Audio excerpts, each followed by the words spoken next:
for the 20-year, 200,000-mile warranty. Stop by 2435 East 15th Street, Panama City, or anytime at BillBirdKiaPanamaCity.com. We'll treat you like family and give you the peace of mind you can trust. Your local community dealer is Bill Bird Kia.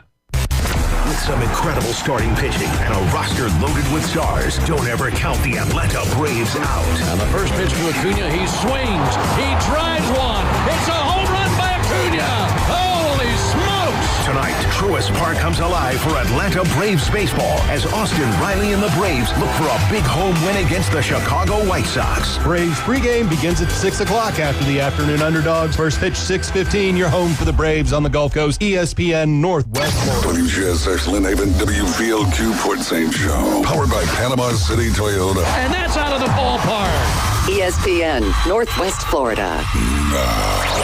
We're live and local inside the CBC Construction Studios. The Sports Blitz. Welcome home, baby. 104.3 ESPN Northwest Florida.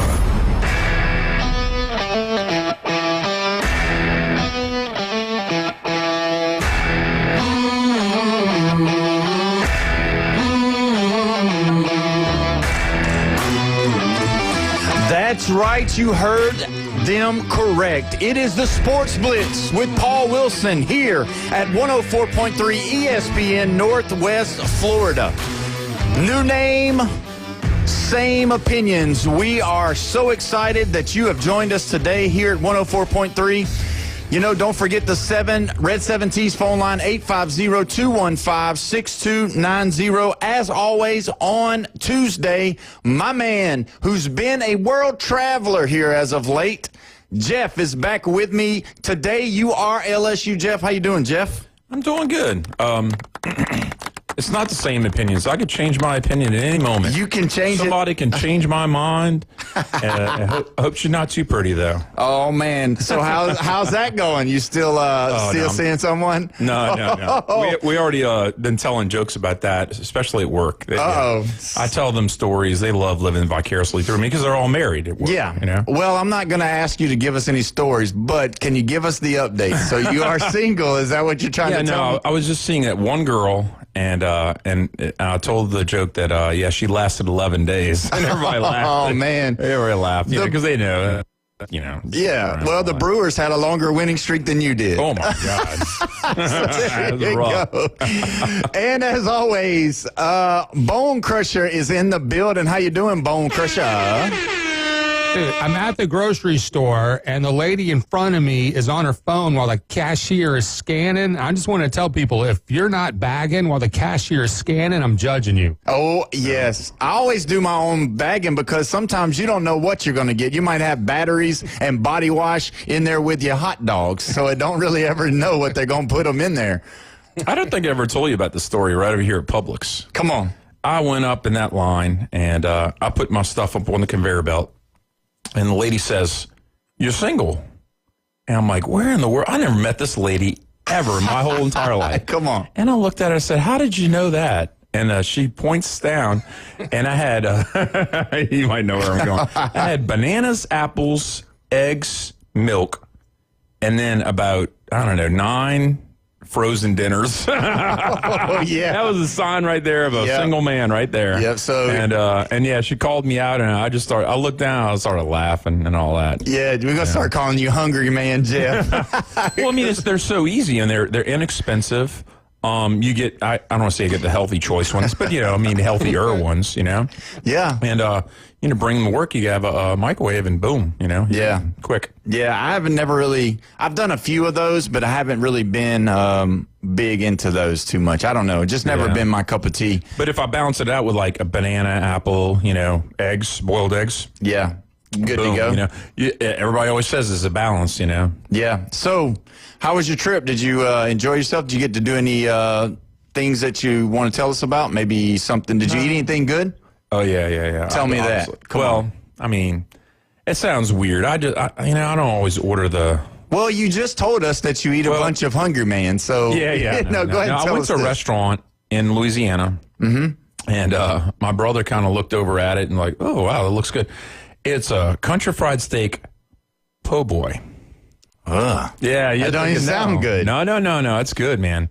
Country fried steak with the white gravy. On a po' boy? Yeah, on a po' boy. Uh-huh. Yeah. I was like, I dig that, man. So just a bread and meat with some gravy. Meat with the white gravy.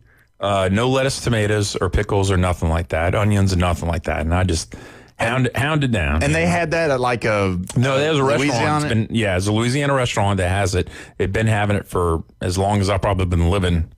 I mean, is the gravy spicy or something? Or? Well, the country fried steak's got a little peppery kick to it. Yeah. And, it's delicious. But no crawfish in there or nothing like that? I can't remember that's what it was. I ordered like a combo thing at a seafood restaurant the night before, and that was like a crab cake, fried shrimp, and something else. You could either get the gumbo or the corn and crab bisque. Oh, okay. And I switched it up. I would normally get the seafood gumbo, but I got the corn and crab bisque, and it was creamy. It's pretty good. Yeah. Yeah. Well, I mean, we had a blast while you were not here, but we definitely missed you. We missed a lot, but there's a lot of stuff that happened. Are the Yankees better than the Mets now? They're tied right now, and so because the Mets haven't been doing so well either. Yeah, they both. But I don't know if you can tell or not. But look what I'm supporting today. Yeah. All right, come on. Nice. I mean, there you go. Little Braves on today. Yeah.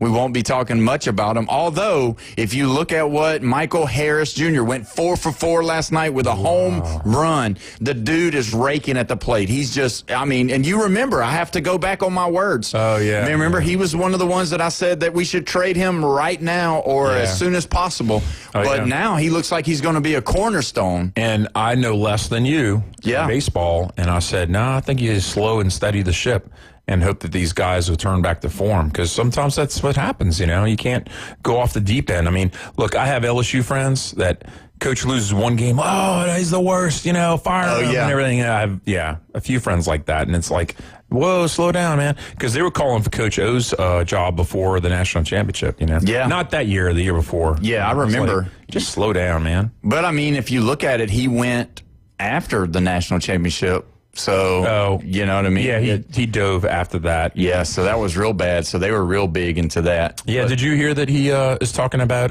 coaching again? Yeah, we're going to talk about that at the last segment. That and all the other guys, and we're actually going to pick. Like Gruden? Oh, yeah. Gruden's another one. And Jimbo's another one.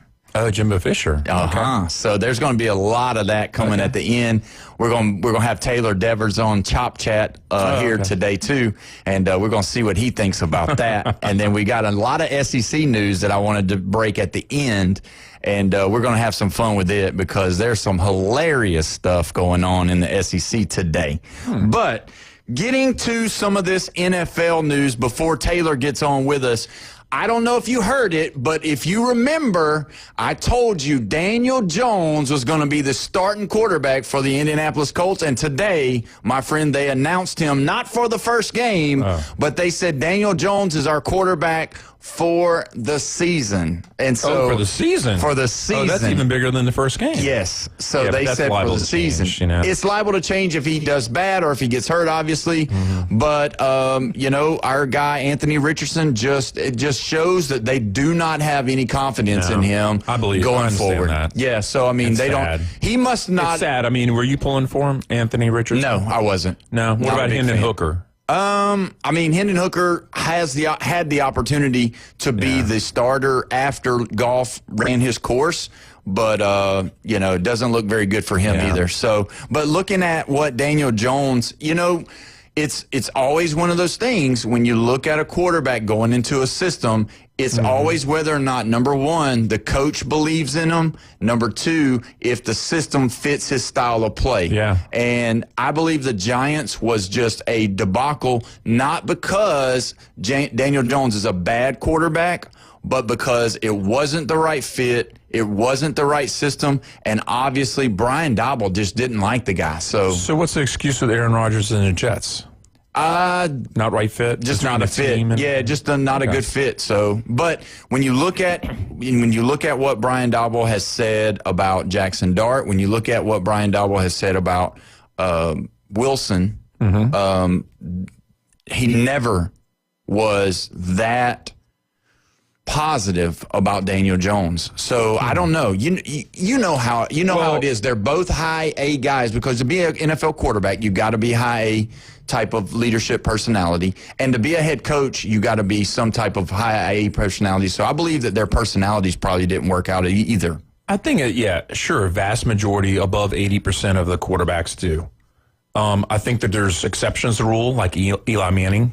I still think he's a personality. No, he wasn't. Not being. I still think he took charge of his huddle. I still think he took charge of the quarterback room. No. I don't believe he just sat in the corner and just he didn't sit in the corner, but he was not a type A. He was not. I'll disagree with that one for sure. Okay, that's definitely. But if you're only picking like one or two or three guys that aren't that type A, take charge.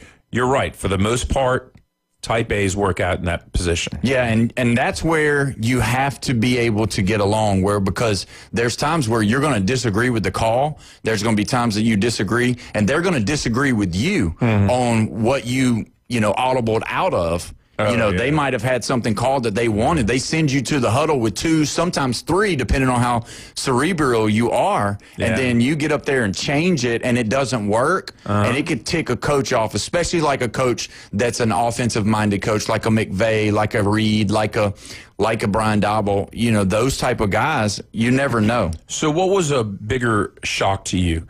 That Matt Ryan didn't work out with the Colts, or Kirk Cousins didn't work out with the Falcons?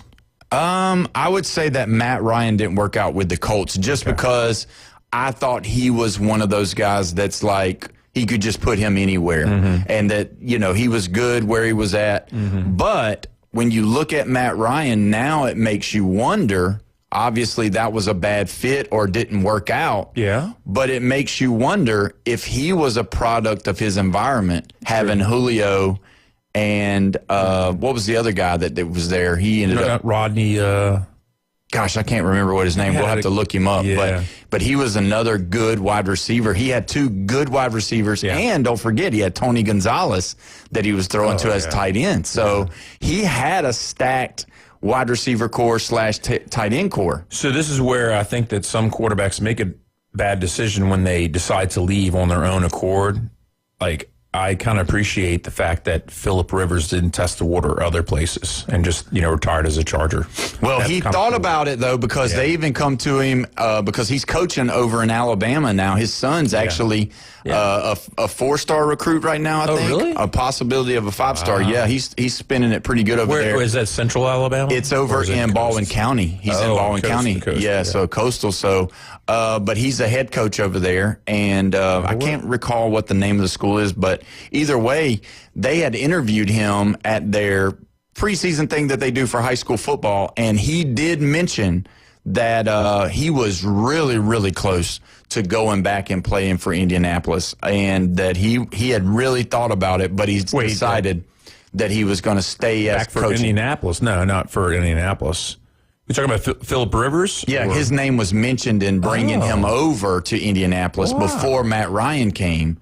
And he was a big talk about doing that because they had reached out to him, and he had said, he said that he thought about it heavily, but he decided to stay with his son and start doing that route. So it's working out pretty good for him because the son's already getting some offers, and pretty good deal with him going on. That'd be interesting to see where he goes. We'll have to debate that later. Yeah, we'll see. He's going to go. Yeah, that'll be cool. The next thing we got to talk about is the Bengals. They have pretty much put their foot in the ground and said Trey Hendrickson is going to be a trade bait now. So there's a lot of things that they're asking for. There's a lot of things he's asking for, and everybody in the building is wanting something for all of this. And, sometimes you're not going to always get it, but man, is this a part of the push now that they haven't gotten any help on the defensive side of the ball for that Bengal team? And you've got a Joe Burrow, you got a Jamar Chase, and you got a T. Higgins that is right there right now in their prime, ready to score points, but you're not going to be able to outscore everybody. And what if this part right here happens, what happened last night when they played against the Commanders and the offensive line did not look good for the Bengals. So when you look at the Bengals, now you're questioning whether or not they're in this for the long haul with Joe Burrow, because if you don't get that man some help, it would not be surprising if Joe Burrow is the one that eventually leaves the Bengals and not just Trey Hendrickson. So I have a spin on that because the Bengals did not draft him. Who's that? Hendrickson. Right. It was the Saints. Saints. Yep. So he's been there for 4 years. Since 2021, I think, is when he got there. Mm-hmm. So they did get him some help, and he has been there. Right. But now they're letting him go, and we kind of figured out he is who we thought he was, I guess. Yeah. I did not read the article, but I was thinking, what do you get for a guy like that? I mean, if you're not a top, like a bad team, and you're a good team, you have picks in the later part of the round. Is a first, second, and third rounder good for him, or is it just like a first and a second? Well, this is what the Bengals are asking. They're asking for a young defensive player and a 2026 first-round exchange. Yeah. For Trey Hendrickson. Exchange. So they're asking, that's not that can we bad. exchange your first-round pick? Yeah. And then can you give us a young defender? So that's what they're asking for. So, and the snag is what Hendrickson's asking, because he believes he's in this conversation with Myles Garrett. He believes he's in the conversation with Parsons and T.J. Watt, and which you can't deny the man has been playing really good football, and his stats match up with everybody that I just named. It's just a question of whether or not his longevity is there, and if people believe that he's going to be able to last that long, because that's a pretty injured styled position, that defensive end. Are you like me in the fact that if I was the coach of the Bengals, Zach Taylor, mm-hmm. I would want to send him to the NFC, away from my conference. I would not want him in the same conference as me, for sure. Exactly. I really wouldn't. Yeah. I would have probably done this way before the draft. I would have done this way before to figure out whether or not we were going to get it done or not. But we're past that. Because if go you back look in time, say what if? Because we didn't know we would be here at this point. No, but if you look at it, they could have really gotten some help. They did get Shamar, but obviously, that's just one person. Yeah. And, they've got the other wide receiver that showed out last night that is turning out to be their third guy. He's probably going to make their roster. He caught 2 touchdowns last night from Joe Burrow. And that was the thing. Joe Burrow played, I think it ended up being 5 or 6 series last night against the Washington Commanders. Wow. And the first group only played against him for 1 series, and then they took him out and put in the 2s, and Burrow was going against them last night. And he looked good, but there were a couple of sacks, and that wasn't good. A lot of fans were screaming last night at Zach Taylor for leaving him out there for so long. So, I mean, it's a testy situation. There's a possibility that we could be discussing the demise of the Cincinnati Bengals about week 7, because last year, they started slow, and they still came back. No, you got to look at every year. They start out slow every year, and that's the whole reason behind them. That's the whole reason behind them starting and playing more, and that's why. So I don't know, man. It's one of those things where I just don't know. I don't know what's going on with the Bengals, and I'm not a fan of the Bengals, but I just know that he definitely didn't do what I thought they were going to do. I figured Trey Hendrickson would come on in once T.J. Watt signed in. And, I don't know, man. That's just one of those things where you just kind of like, man. So quick one right here now. Okay. I'm going to say it's favorable for them to start out early, but then to get a little tough schedule. Mm-hmm. So at Cleveland, they can win that. Then at home against Jacksonville, they could easily be 2-0, right? Yeah. Then at Minnesota, winnable, okay? And then at Denver. So 3 of their first 4 games on the road, but, I mean, it's easy to say they go 2-2 or 3-1 with that schedule. Yeah. And then they get tested because they got Detroit, Green Bay, Pittsburgh, and then the Jets and Bengals. So, it's like you hit a rough patch of 3 games, and then you're got Jets and Bears where you can, start winning again. So, I don't know, but they they're like LSU. They start off bad. Yeah, that's true. We got a text from the Red 70s phone line. How many number one draft picks that stayed with the team that drafted them have gone on to have a Hall of Fame career?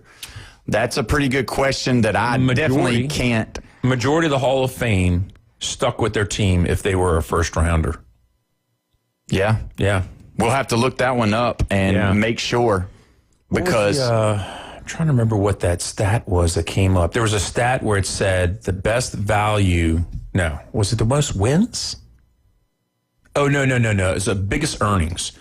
Biggest earnings from each round of the draft. So, like, Tom Brady was a seventh rounder? Yes. Yeah. So he was the highest earner of any seventh rounder in the history of the the NFL, right? Yeah.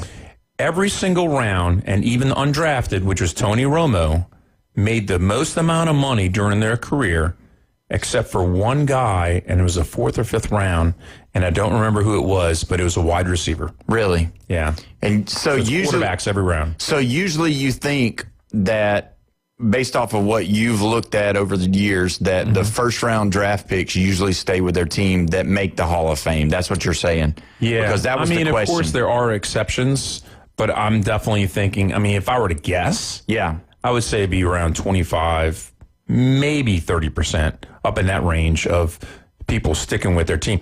Drew Brees is exception because he got drafted by the Chargers. Right.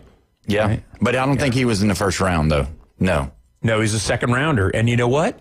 He's the biggest earner of any second rounder. Drew Brees is on the list. There you go. Yeah. Well, let's look at this real quick before we go to break. If you look at the Cleveland Browns, they've selected Joe Flacco as their first day starter, and the deal is now they're talking, we're gonna keep 4 on, but that to me is like the worst decision in anything that they can do. But that tells me one thing. I believe that they're gonna have a place, somebody's gonna offer for Kenny Pickett or one of the younger quarterbacks. And I'm just going to tell you, Is it Dylan Gabriel's the other rookie? Yeah, Dylan Gabriel, Shadir Sanders, and Joe Flacco. And I can tell you this right now. I've got some friends in Cleveland or in Ohio that are big into the Cleveland deal. I wouldn't, attest to that. I wouldn't claim those people. I'm just kidding.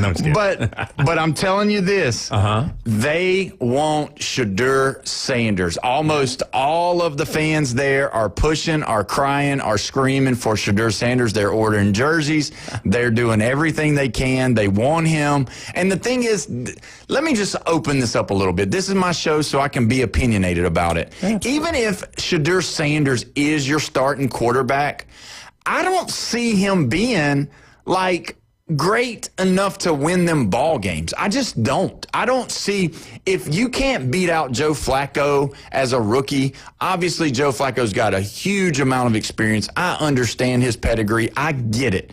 But if you can't beat him out, like, really, do you think Shadir Sanders is going to really just tear up the NFL? Do you think he's going to be one of those guys that we'll talk about that was a low-level guy that got drafted and then somehow turns into this immaculate quarterback? Or are you just a fan because he does stuff cool, or because he's Deion Sanders' boy, or he shows his rollie in the sky, waves it side to side?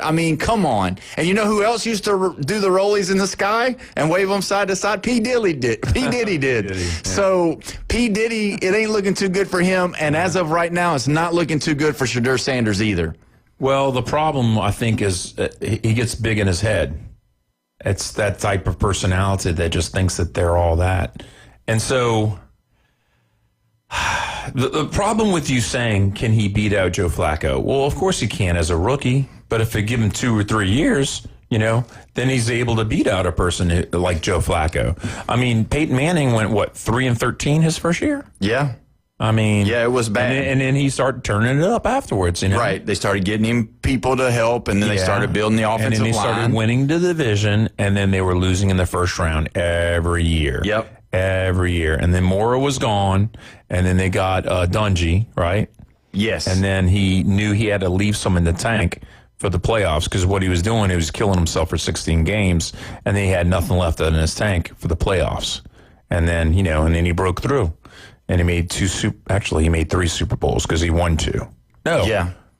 Well, actually 2 and 2 if you count the Broncos and everything. Yeah. So before we go to the break, the Red 70s phone line, a question was answered, and it says that John Elway and Eli Manning both did not sign with their draft team. So they were 2 that were not, that are.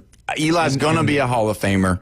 John Elway is a Hall of Famer. Yeah. So thank you for that. I appreciate it. And when we come back, we're going to have Taylor Devers on the line from Chop Chat. We're going to find out if them Florida State Seminoles are doing anything this week because they got a game coming very soon. 104.3 ESPN Northwest Florida.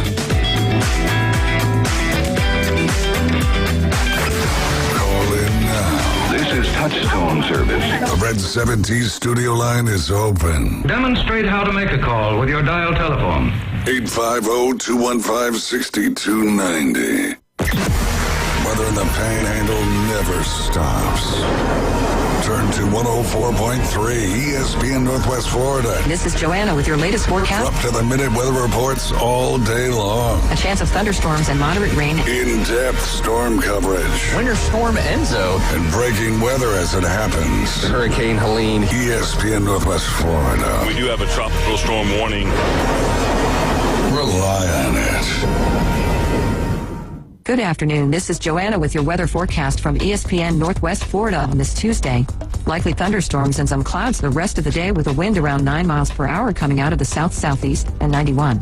Tonight, look for clear skies with a temperature near 79. Tomorrow, high around 89 and mostly sunshine most of the day except a possibility of thunderstorms in the afternoon and evening. This weather forecast is sponsored by Mid-South Lumber, the best little lumber yard in Panama City. Thank you for keeping that dial at ESPN Northwest Florida. Rely on it. What's in store at our national sales event? A lot. And this month at Panama City Toyota, get 3.99% APR on the super stylish Camry, plus 90 days until you make your first payment, and 3.99% on the impressive RAV4, plus 90 days until you make your first payment. Get 2.99% on the ruggedly refined Tacoma, or get 1.99% on the hardworking Tundra. Let's put you in the driver's seat at Panama City Toyota. Offer expires September 2nd. For details, visit PanamaCityToyota.com. Reliable Copy Products is proud to be the exclusive dealer in Northwest Florida for Kyocera office equipment. Reliable Copy Products has been committed to providing professional, personalized service for the last 35 years. They understand that the right equipment does not always fall within today's budget requirements, so they offer several options for the equipment you need today for the growth you expect tomorrow. Call James Mothers at 784-6601. 784-6601. Reliable Copy Products on Harrison Avenue, just north of Bay High School. With some incredible starting pitching and a roster loaded with stars, don't ever count the Atlanta Braves out. And the first pitch to Acuna, he swings, he drives one. It's a home run by Acuna.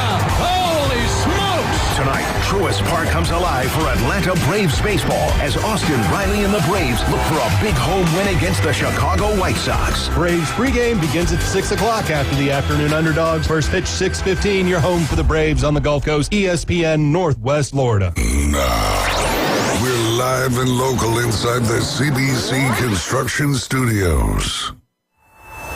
This is the Sports Blitz, where we don't have guests. We have punching bags. The Sports Blitz on 104.3 ESPN Northwest Florida. Oh, yes, we are back here on this rainy, thundering, and lightning Tuesday in Panama City Beach, Florida, here at 104.3 ESPN Northwest Florida.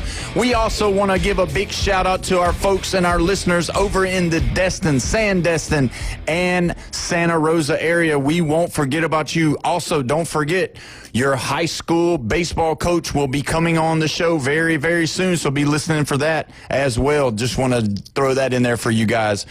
For the Red 70s phone line, don't forget, if you got something you want to say, if you agree with Jeff or you disagree with Jeff, call in, text in. But they don't disagree with you. 850-215-6290. No, I usually go with what the norm is going. Most people believe what I'm saying is the truth. That's usually what it is, obviously. Because, it just makes sense. It just only Mine's makes just logical over here. And as always on Tuesday, we got Chop Chat. Taylor Devers on the line. We're here to talk about all things Florida State, but we got some more stuff to talk about too. Taylor, how you doing this fine Tuesday afternoon? I'm good. I'm just doing a mental checkup on Jeff so far. It looks like you're coming at his neck a little bit. Oh, no, he's good. He's good. He's got his Dolphins-colored shirt on today, so he's got his blue shirt. I got a Brave shirt on since everybody always gives me grief over the Yankees, talking about the Yankees a lot, which they're in a three-way tie for that wild card place right now, and they got the Red Sox coming to town, so that's going to be a big deal coming soon to a Yankee Stadium near you. So, yeah, how's it going down there with the Florida State Seminoles? Doing great so far. Not as great as the Braves, though. The Braves have sneakily been kind of getting in the playoff hunt again at the very last second. I never thought that was possible. But maybe there's some optimism with Florida State coming in this upcoming season. If you believe that Atlanta's got a chance to make it to the playoffs, and you believe that Florida State's got a chance... Oh, I better watch myself. I ain't going to say it. I ain't going to say it. But I'm just saying, man, you got to have some real faith. You must be talking with the Lord because the Atlanta Braves, they're hot, but they're still sinking. The boat's still sinking for sure. Yeah, it's going to be an interesting season for Florida State because we're almost 1 week away. And I know this is when a lot of the fan base tunes in. They're trying to get that scoop, that tidbit, so I hope we can kind of give them a little bit more insight as we go through today's show. Yeah, we will. And let me ask you this. I had somebody ask me this question, or they told me that they looked it up, and I didn't know if this was true or not, but I've just got to ask you, as far as the Florida State roster, because, we've talked a lot about the roster, and we've talked about this roster as more of a NFL-style roster, meaning that it's a free agent roster, that, Norville has a lot of portal guys coming in. Are there really 49 freshmen on the roster? No, it's actually, so there is about 44 newcomers with transfers. There's about 23 freshmen on the roster. Okay. Not including preferred walk-ons and stuff like that, but the main scholarship players is 23. Okay, so that's what it was. Okay, so somebody was reading it, and they probably just read, you just got to be careful online with some of the websites. It's probably a Hurricane fan. Yeah, it could be. Smearing the name. Very true. Let's go into what we found out on Monday, and that is that for Alabama, Jam Miller, our RB1, our guy that was going to be leading, I don't know if you've seen the pictures of him. He looks like a monster now. He's gained probably 20, 30 pounds, and it looks like all muscle. All natural, of course, in Alabama. But he goes down, and he's hurt. And so now we have the other guys who are taking the snaps with the first-teamers. Has that given Florida State any kind of boost about, Alabama losing somebody this early in the year, especially with them playing the first game? Yes. Jan Miller was kind of my X-factor kind of guy with Alabama. I thought you were able to establish the run early and often. I thought you were going to be able to kind of get Ty Simpson involved a little bit more, take some deep shots down the field as the game progresses. Having to get Florida State to come in the box. Maybe you're getting 8 and 7 guys there in the box and kind of being able to stop the run, and then he throws the ball over the top. Problem is now when you have Richard Young and you have Daniel Hill, you have guys like that are more inexperienced. They're very talented, but Jan Miller has already had 600 yards last year in this offense. He's done it. So neither of those guys have done it. I love Richard Young. I mean, Florida State recruited him out of high school. He was a 5-star prospect out of Lehigh Acres, but I just wonder what's going to happen going forward there with the team, because now that you lost your quote-unquote rushing leader, now you have these receivers that you have to find an inexperienced quarterback to throw to. No running game proven yet. It does give Florida State a little bit more of an advantage. I'm not saying that it's going to be a blowout, but I am saying that Florida State definitely has a chance, and they have faith in this. Well, and you got to look, though, when you name one person on that list, you got to understand who he is, and that being Daniel Hill, the sophomore who's 6'1", 244 pounds of a man. So, yes, I agree with you. The stock is really high on Jam Miller. I get it. He looks good. He has got experience. But I just think these guys, especially when we talked to our Bama insider last week, and he was telling us a lot of good things about the running back room that they have. And I really just am wondering if this is going to be one of those TJ Yeldon having to give up to go to Derrick Henry or Mark Ingram with Trent Richardson. You know, we always talk about the number one guy and then the guy in the second, you know, in the batter's or on deck could be the next guy that's really good. Yeah, I just wonder. You know, Alabama's attack is going to be definitely physical at the front of attack. You want to be physical.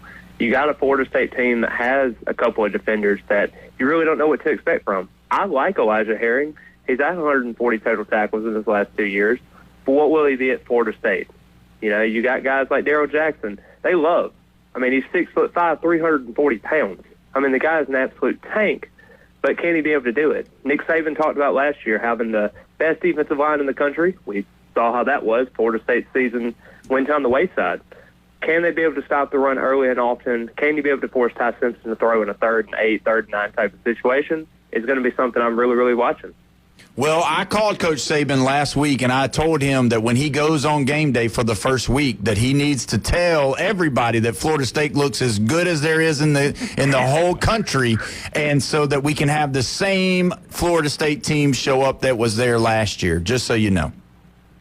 Yeah, it's definitely going to be something. We also got to tell him about the Gus Malzahn hat, too. You know, we can't forget about that from last week either now. Well, and that's the thing. Like, I was trying to find out whether or not, I don't know if, did you get down to any of the practices? Were you able to get in touch with Coach Gus? Is that what y'all call him? Like, what do you call that guy? Is he Coach Gus? Is he Coach Malzahn? Is he, I mean, what do y'all call him? Just let's answer that one first. Yeah, it's Gus a lot of times. They're still going through the same system there, and Gus is always kind of an experienced play caller that Florida State wants to have in this system. A lot of fans are not really used to the no-nonsense type of thing, you know, because Mike Norvell was always a guy with media access, leaving it open. I think Malzahn was the reason why this media access is cut down. I understand the 2-10 season happened, but it just seems like he wanted to take this team under his wing a little bit, make sure his offense didn't give a little bit too much away for the Alabama game, so that way we can kind of keep that hush-hush and secret. So yeah, well, we're talking with Taylor Devers here on the Chop Chat, talking about Florida State and the Alabama Crimson Tide. You know, Taylor, I think the fans in Florida State and the fans in Alabama can say together, because after we did talk about Gus's hat, you know, I think people are ready for him to take it off. So when you definitely talk to him, tell him Paul Wilson up here in Panama City Beach told him that he needs to take the hat off, and that if he doesn't like it, he can call into the Red 7T's phone line and we'll discuss it. I will say this, Gus's hairline is probably not the best anymore. He probably compares it to probably LeBron James now at this point in his career. Hopefully it doesn't mean that he needs to take that off. His hairline probably can't take it right now. Yeah, that's probably true. Yeah, let's don't talk about hairlines. But we'll move on. So is there any significant injuries that's going on right now with Florida State that you want to let us in on? I mean, we obviously are in the last part of it. Scrimmages have happened, so you know everybody's going to have some nicks and bruises. But is there any significant injuries that you guys are looking at right now? Well, right now, the only one that's really pressing so far is Kevin Wynn. He is a true freshman defensive tackle. He was projected to be in the 2-deep, potentially being a guy that emerges later on in the season with a high 4-star prospect out of high school. I mean, you turn on the tape for him, and it's like watching a WWE superstar. I mean, he was literally suplexing everybody left and right, very violent with his hands. They thought he was going to be ready to go early on, but it seems like Norvell's saying that it might be a couple of weeks before he can do it. It's going to be kind of a week-to-week basis. They're going to see how he goes next week, but the lower body injury is not looking too great right now with him. So I would definitely kind of watch out with that. Landon Thomas was another one, the tight end. He actually had missed a lot of fall camp, but is actually back this week. So that's very encouraging that he's on the track to play. He was going to be either their second string tight end or even a co-starter with Randy Pittman. And then you also got a couple other guys there too that kind of watch out with, like Brock Glenn. He's a backup quarterback that they're thinking. Squirrel White, SEC Tennessee tight end, wide receiver. And I think he's been kind of a guy that Florida State's hopeful that he's going to be able to play throughout the year, but he has been dealing with some injury issues at Tennessee, and that's probably part of the reason why Florida State was able to get him this year. Yeah. So those are kind of some concerning updates, but it's not been too bad. They've been relatively healthy, knock on wood. I want to go back and talk about something real quick, and it was what you said earlier about thinking that Gus probably had something to do with Mike Norvell not wanting to have the media there as much. Do you think the Florida State fans appreciate that? Because when you look online, that's what you're looking for. You're looking for your team. You're looking for that inside connection. You're looking for people to be able to tell you stuff about your team so that you can talk at the water jug at work, or, when you're on break, or when you're at lunch, or, at night, whenever you go hang out with your boys or whatever. You want to be able to talk about your team and be able to give updates and talk about this one and that one. And with them not letting people in, as far as not letting the media get in as much, do you think that was, do you think that's really good for the Florida State fans, just the fans of the Seminoles? Let me just say this. I have no ill will against Malik Benson, who was a former Alabama prospect, was played at wide receiver there, then transferred over to Florida State last year. They were talking about Malik Benson basically like he was the second coming of like a Tyreek Hill type of thing. He was very fast, ran a lot of streaks, was able to get a lot of explosive plays in practice. And then you turn on the film in week one, and you're like, oh, my gosh, who is this out here on the field? Like, what is he doing? Like, why is it not performing on the field? He ended up transferring to Oregon now at this point. I'm not really trying to single him out, but there was just expectations and too high of expectations that fans look at that now and coming up in this year and it's like, wow, you said that about this player that really didn't do anything last year? Like, why are we hyping him up so bad and getting our expectations up so bad that we can't even trust him? And I think that's kind of the way the fans are looking nowadays, and they want to see just that honest transparency, but not giving too much away. Let your actions speak louder than your words, and I think that's what Florida State fans really like. Yeah, y'all's depth has definitely got a little bit of young players in there, right? Yeah. Yeah, and then Most y'all going to definitely. need those Kent State and was it East Texas A&M? Yeah, Texas A&M. Yeah, you're going to need those games to get them a little experience so they're not as intimidated when that ACC schedule starts. Especially, I'm not even saying especially. No, it's not a knock. Can you remember when you were 18 or 19 years old? Yeah. Did you try walking on to a? No. Did you go to USA? Where'd you go? I played basketball in junior college. Oh, junior college. Okay. Yeah. Well, I went to LSU. And the problem was I couldn't get over 175 pounds. Of course, I was a defensive back or a wide receiver, but I had thought about walking on to LSU's football team. I would have got murdered. No, because I was 6'3". I get that part. Yeah. And I had the speed, but I didn't have the size. And to play in the SEC, you have to have the size along with that speed. Yeah. This is a different beast. So these young guys, they put on the weight when they're in that whole. I don't want to say weight room, but the system of the whole football program, What I was laughing at you about is that I wasn't laughing about the people. I was laughing that you said this big bad ACC schedule that I just don't think is very good. Do you hear this, Taylor? I'm tired of hearing this bull. And you know what? Now, granted, people forget. I don't want to have a thing where I'm talking about everything about the ACC. I don't want to say that now. Yeah, and you know what? It's a big blanket statement because it's not just one big blanket. It's a bunch of different institutions that are completely different, And you can pick out, an Oklahoma or Missouri or a Vanderbilt that's not up to par. And then, you're going to throw all these other schools around like Wake Forest or Boston College. Yeah, who have a history of not performing. But, to be honest with you, this is the third best conference in the nation Right. Sun Belt is not going to upset them and put them in fourth. I agree with fifth. you, and the Big 12 isn't either. I get it. And the Big 12 is a fourth-rate, conference, and people forget what Clemson won in 2018 or 17. Yeah, that's the last one that they had. But when does Big 12 won? None. I don't know why one. Yeah. Well, let me read one. Somebody said, tell Gus that he might need to bring a couple more packs of bubble gum because he's going to need it when Alabama's defense comes to town with that big bad attitude. Just so you know, that's just one of our listeners, and I appreciate that comment because I agree. Get him some more bubble gum. Do you know what bubble gum Gus Malzahn chews down there, Taylor? Probably something harsh. Probably that Big League Chew. He's got to chew it for days. Well, since we have PCB Hobby as one of our sponsors, what we'll do is we'll send a couple of packs of baseball or football cards down there and tell him to chew the wax bubble gum that's in the packs of the cards. How about that? Well, who's famous for chewing gum as a coach? Sean Payton.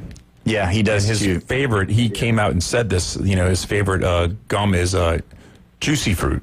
Oh, okay. Juicy Fruit, which I think is like, everyone's kind of like Juicy That's Fruit. That's kind of crazy. Yeah.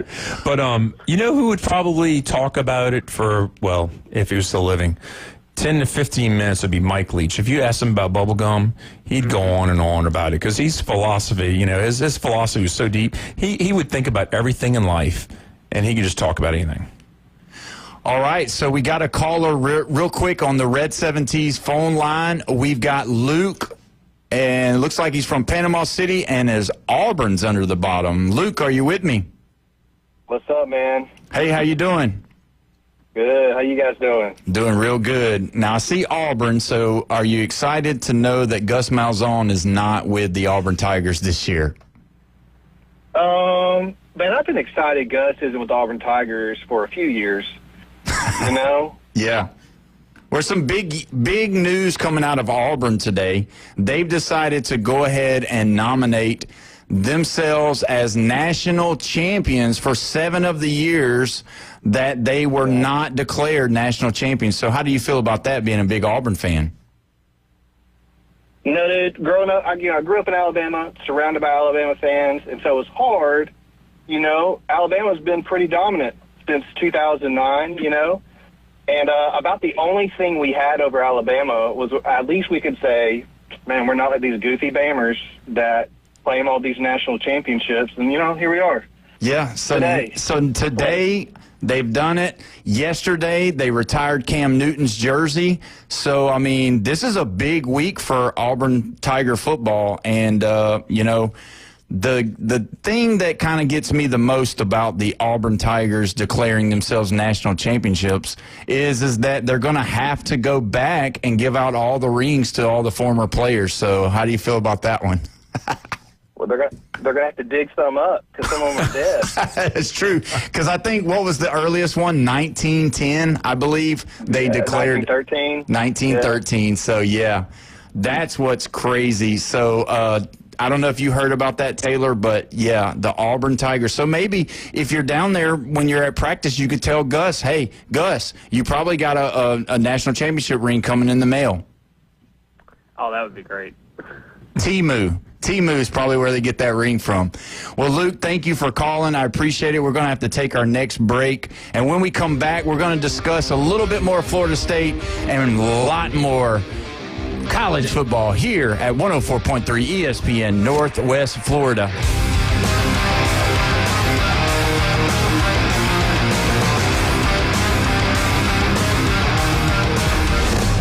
Get in the game. Call or text us now on the Red 7T studio line.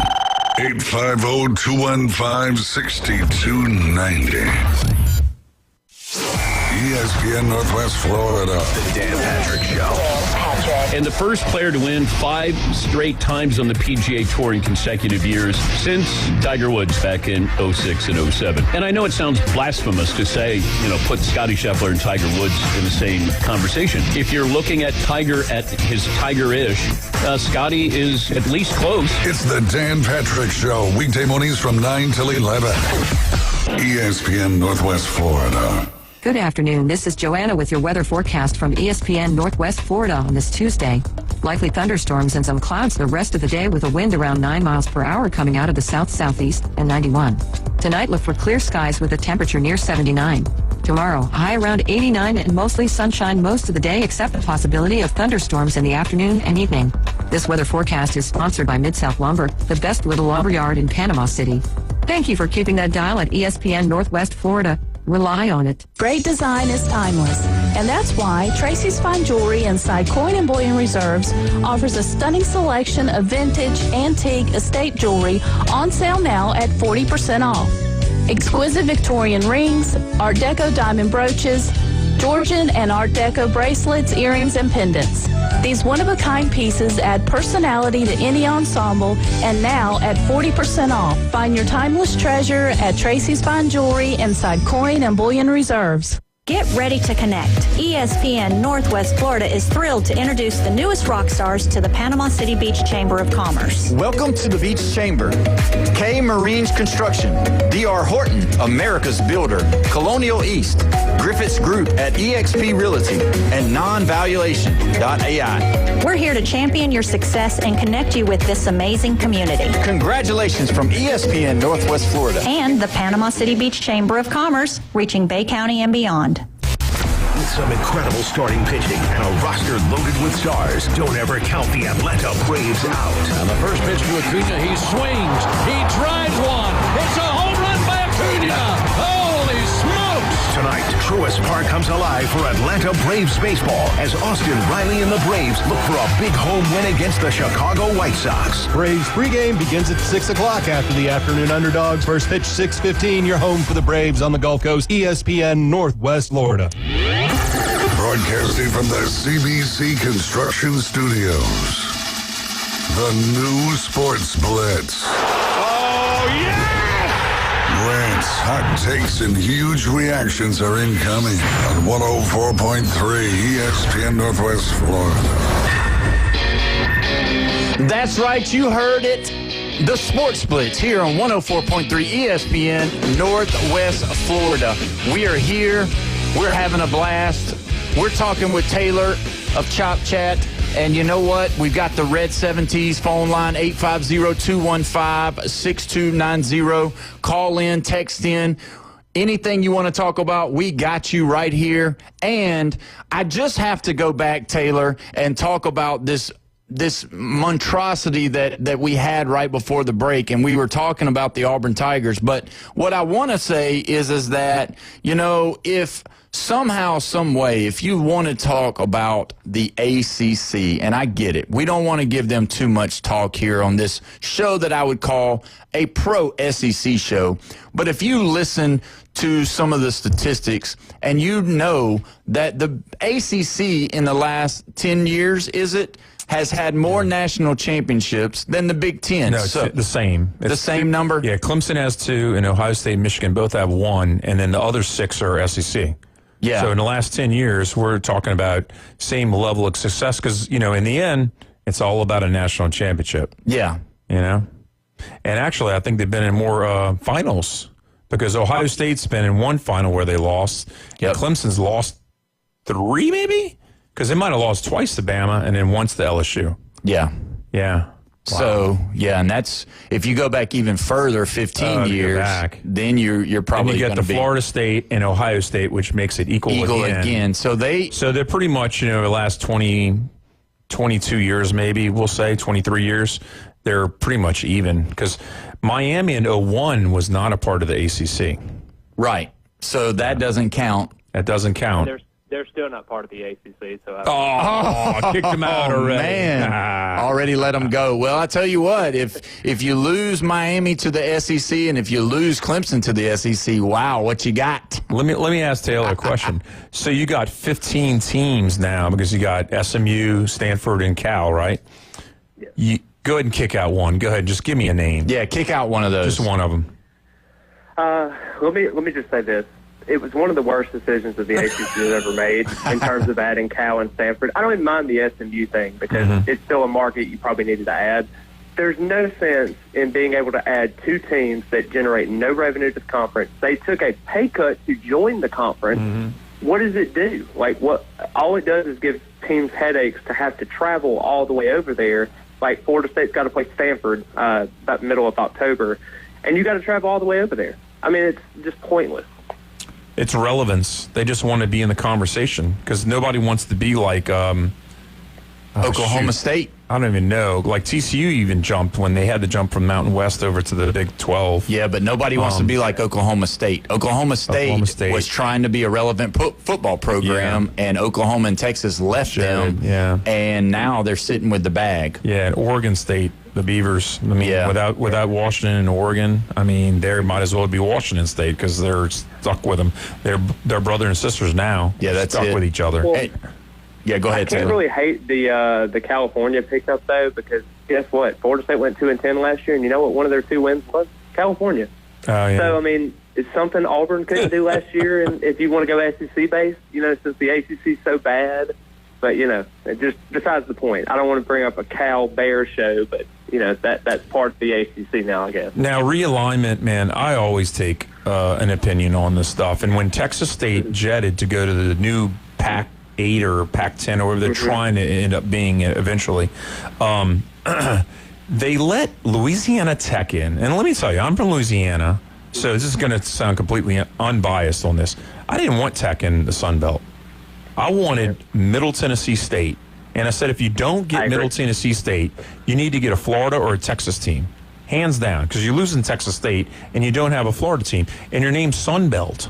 Right. I mean, come on. You know who was really trying really hard to get into the Sun Belt? I was living in Kentucky at the time. Western Kentucky. EKU was trying EKU. to. EKU was trying to make their big. They built a new facility. The Colonels. The Colonels. Yep. They built a new facility. They built a new baseball facility. They did all of this stuff that the Sun Belt said, "Hey, you got to do this and you got to do this." And they redid their stadium. They redid the side of the fans. For the visiting team, they put a new locker room in.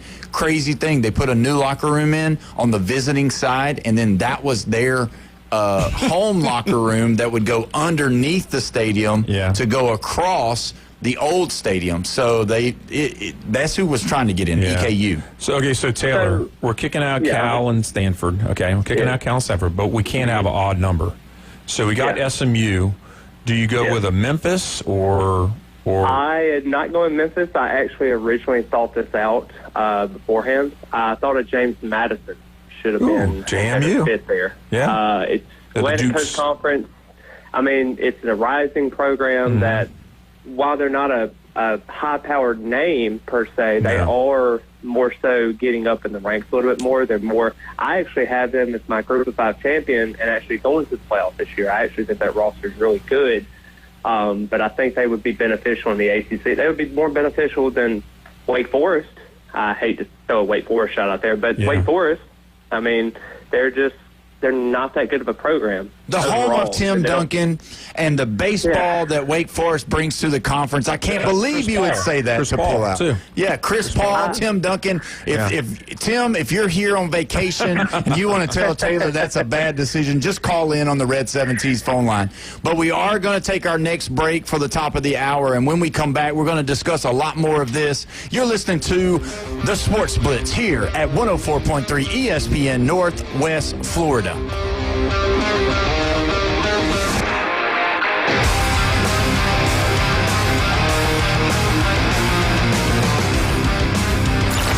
Reach out and smack someone. Call or text now. 850-215-6290. The Red 7T studio line. Have you ever wanted to reach out and smack someone? Sit your ass down and shut up! The new Sports Blitz. Rants, hot takes, and huge reactions are incoming. You've got to have a bad game at some point. Feel the burn. This is unacceptable at the University of Alabama. The Red 7T's studio line. This could go 7 games. 850-215-6290. ESPN Northwest Florida. Get in the game. Good afternoon. This is Joanna with your weather forecast from ESPN Northwest Florida on this Tuesday. Likely thunderstorms and some clouds the rest of the day with a wind around 9 miles per hour coming out of the south-southeast and 91. Tonight, look for clear skies with a temperature near 79. Tomorrow, high around 89 and mostly sunshine most of the day except a possibility of thunderstorms in the afternoon and evening. This weather forecast is sponsored by Mid-South Lumber, the best little lumber yard in Panama City. Thank you for keeping that dial at ESPN Northwest Florida. Rely on it. Are you hungry for authentic Mexican cuisine? Then come to El Rodeo Tequila Bar and Grill, where we serve up the freshest, most flavorful dishes on the beach. El Rodeo Tequila Bar and Grill, a great location, comfortable atmosphere, and happy hour from 3 to 7. Buy one, get one free, regular margaritas and 12-ounce house drafts. And you're going to love their lunch specials Monday through Friday from 11 to 3. Plus, live music Wednesdays and Saturdays starting at 5:30. El Rodeo Tequila Bar and Grill, Thomas Drive across from the Navy base. And 10908 Front Beach Road. GSX Lynn Haven, W Field, Q Port St. John. Powered by Panama City Toyota, ESPN Northwest Florida. Is your restaurant looking a little tired from the long off season? Is your office a little offish? Start the new year off right by giving them a fresh start. Fresh Start Cleaning is now accepting new clients. Ask about their complimentary hood cleaning services. Fresh Start Cleaning. Get clean again with Fresh Start. Call 850-771-6917, 771-6917, and ask about their complimentary hood cleaning services. Transmitting from the CBC Construction Studio. Now back to the Sports Blitz on 104.3 ESPN Northwest Florida. Welcome back. You're listening to the Sports Blitz with Paul Wilson here at 104.3 ESPN Northwest Florida. We have finally got to it.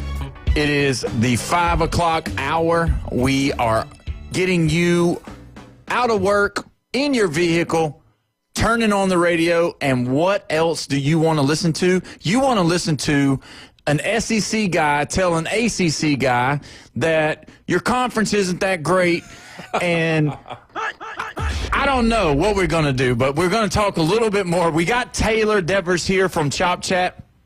In all seriousness, though, Taylor, if they start moving teams out of the ACC, you know as well as I do, Florida State would come into the SEC with well-opened arms, and as well as Clemson and as well as Miami.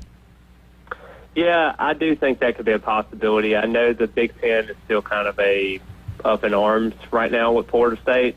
But in all actuality, would you watch a Florida State and Purdue game? No.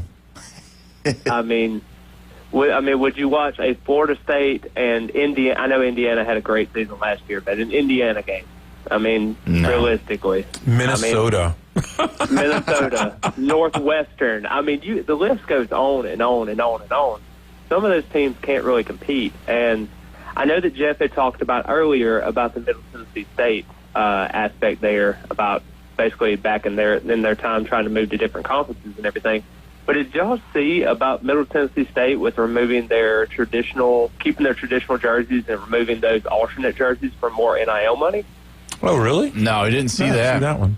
So Middle Tennessee State actually had a couple of alternate jerseys that they had in their past, basically. They removed those and was able to get $800,000 back for their NIL funds to fund some of their, different kind of NIL programs and stuff like that. I think it's kind of a cool idea. I know some of the Florida State fans of old are probably thinking, oh, we don't need these black jerseys. Let's go ahead and bring out just the garnet and the whites, and let's save $800,000. I could see some of those fans saying it right now. The white helmet, they're cool, but is it enough to win you ball games? Can that give you another player? It would be worth a shot. Yeah, that's true. When you look at what they're doing now, all things are open to free up more money because, when you look at it, Ohio State set the precedent last year. When you spend the most money, you get the best players, and it looks like Texas has spent the most money this year. And you never know. Could it be Kansas next year who spends the most money because they just got a $300 million deposit into their funds? And then you got to look at what Texas Tech did this year as well. Same deal. All of these big program donors are starting to put money into the program, hoping that they can get all of the transfers to come over and spend the money. You know what, the alternate jerseys and helmets and everything, I think it just gets talk. It's just that, the schools just want attention, more attention than the other schools are getting. The one thing I would change, though, the NFL does all these pink things in October. Yeah. Now, my wife died of breast cancer. I don't know if you knew that. I didn't know that. And so I would say just paint the field pink in certain, like the end zone and all that. Right. And maybe put how they have the pink ribbon? Yeah. Put stickers on their helmets. You don't have to have pink jerseys or pink headbands or, pink pants or, socks or whatever. Yeah. Just do simple things where it doesn't cost as much money because we don't need all these different uniforms like they do. The color rush was kind of interesting, but some of them, man, they were really ugly in the NFL. Yeah, that's true.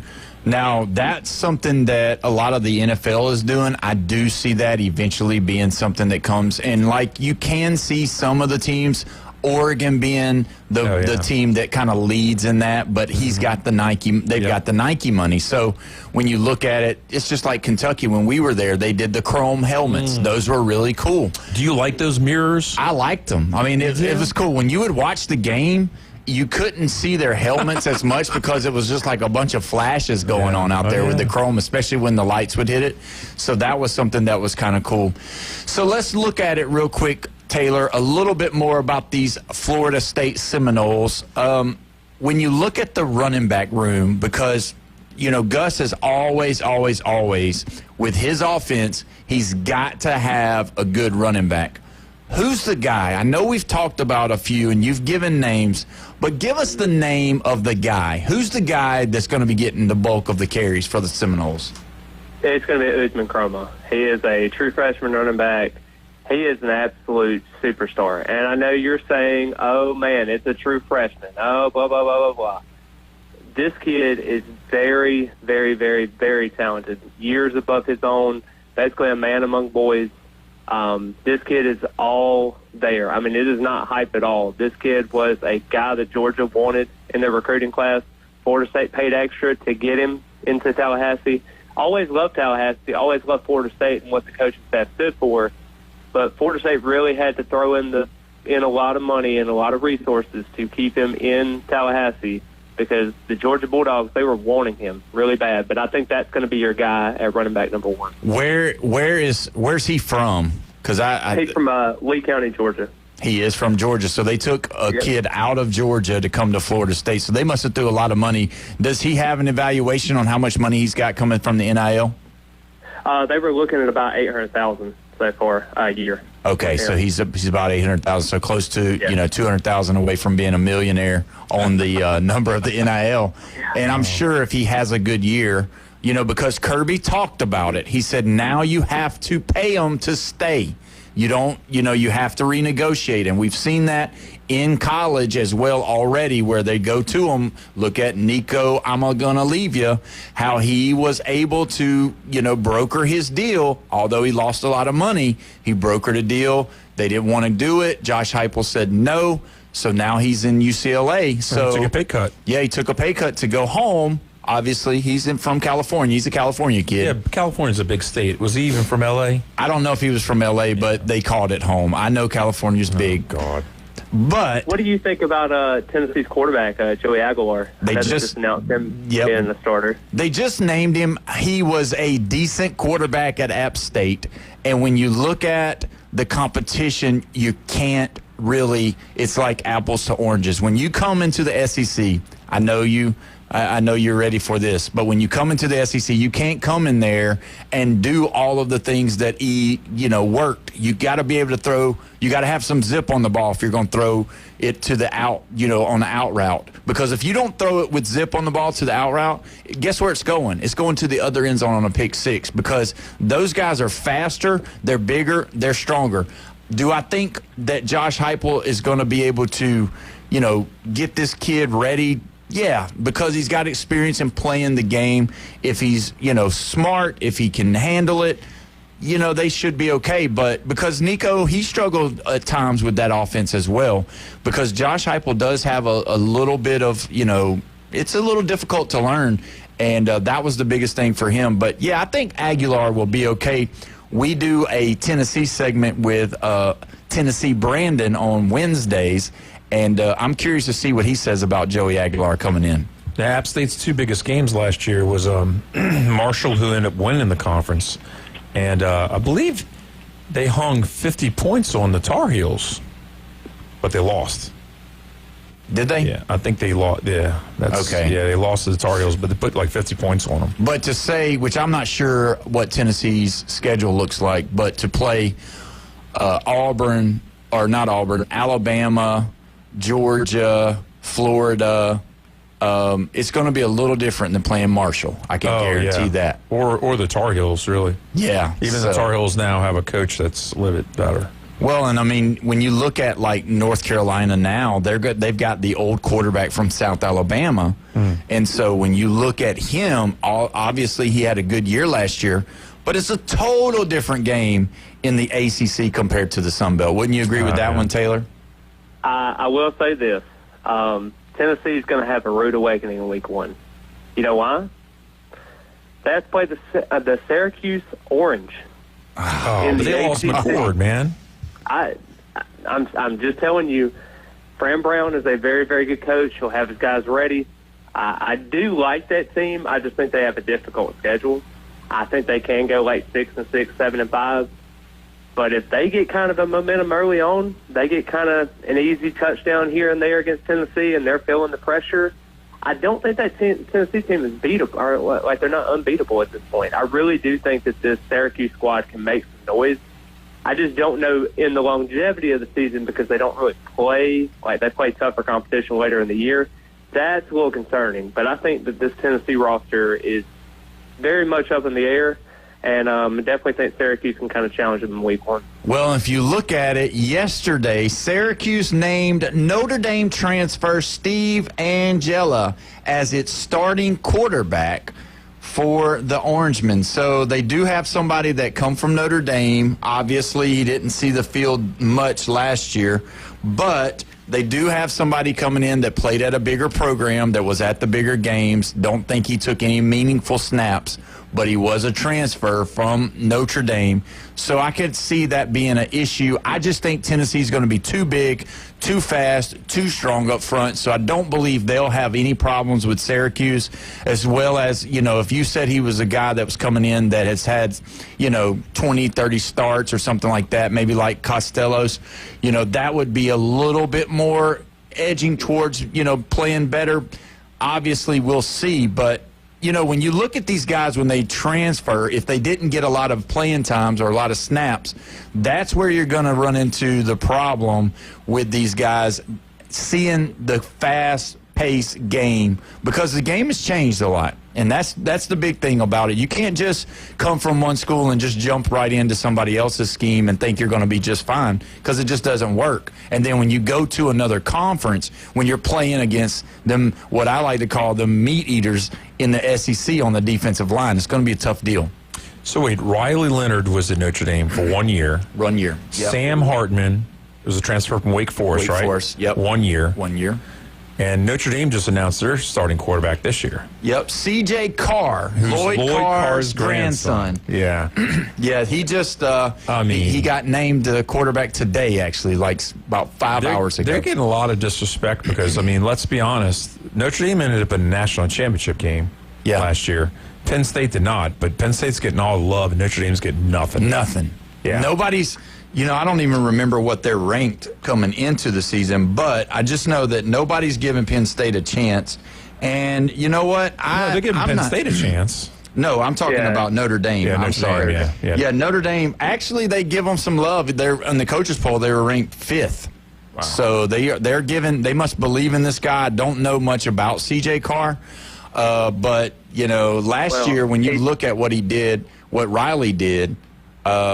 He tries to do that in the NFL, and it didn't work. He looked really bad the other night. But go ahead. What was you going to say about the new guy?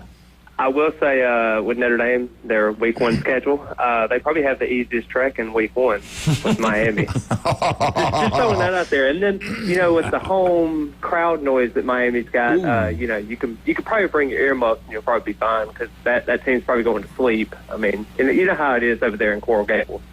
Oh, man.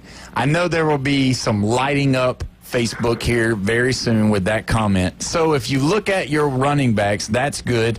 Now, did they implement any kind of fullback up there or down there with the Seminoles? Because I know that in the times past he's used a fullback / tight end kind of guy that would go out for passes or would set him up in the I formation and lead block or bring him into the backfield, that kind of deal with some of his some of his stacks and some of his sets that he uses.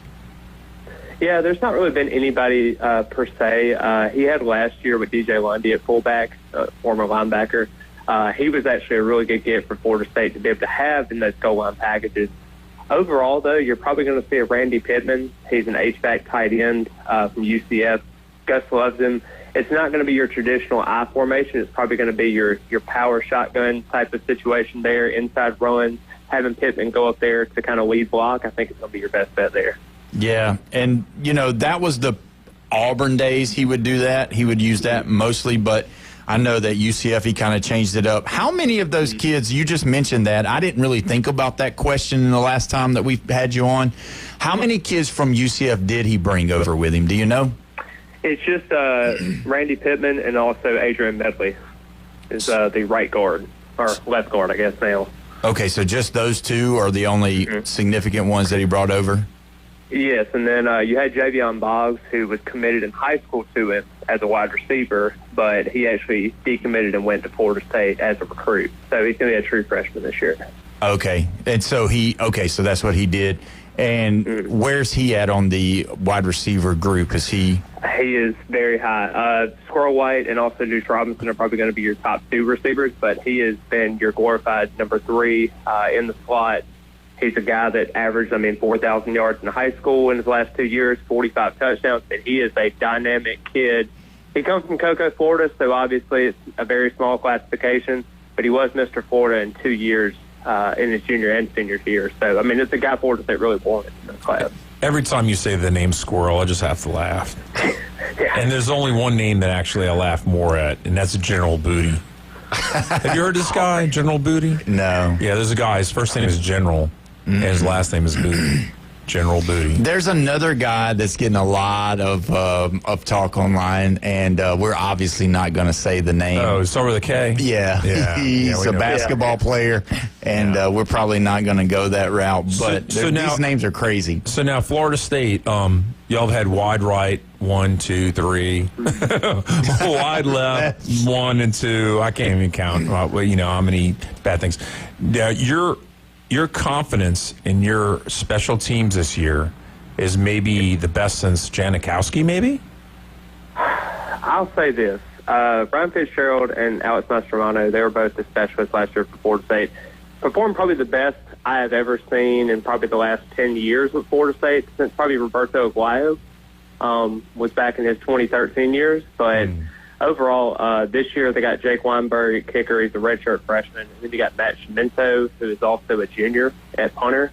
They love Weinberg. I definitely think this is the guy that Florida State's going to lean on. He actually had in the scrimmage the other day, they mentioned it, Norvell had said that he was 6 for 6 in the scrimmage, and he made a 59-yarder and a 64-yarder. Wow. In live game reps. Was the scrimmage open all the way, or did they just let you do a couple of plays or it's series? Just a couple of segments, and it's only for those former Seminoles, and they had a couple of media members that were getting bits and pieces, but it wasn't anything that was mostly it was cut off to everybody at that point. See, I'm getting really, I want to beat Florida State, but I want to beat them really bad now, honestly, just because going to all this, because it's not like we're going to be stealing your plays. You still got to be able to execute your offense. You still got to be able to cover people on defense, put pressure on the quarterback and all this stuff. It's not going to make a difference, Gus. It doesn't matter. Mike, it doesn't really matter.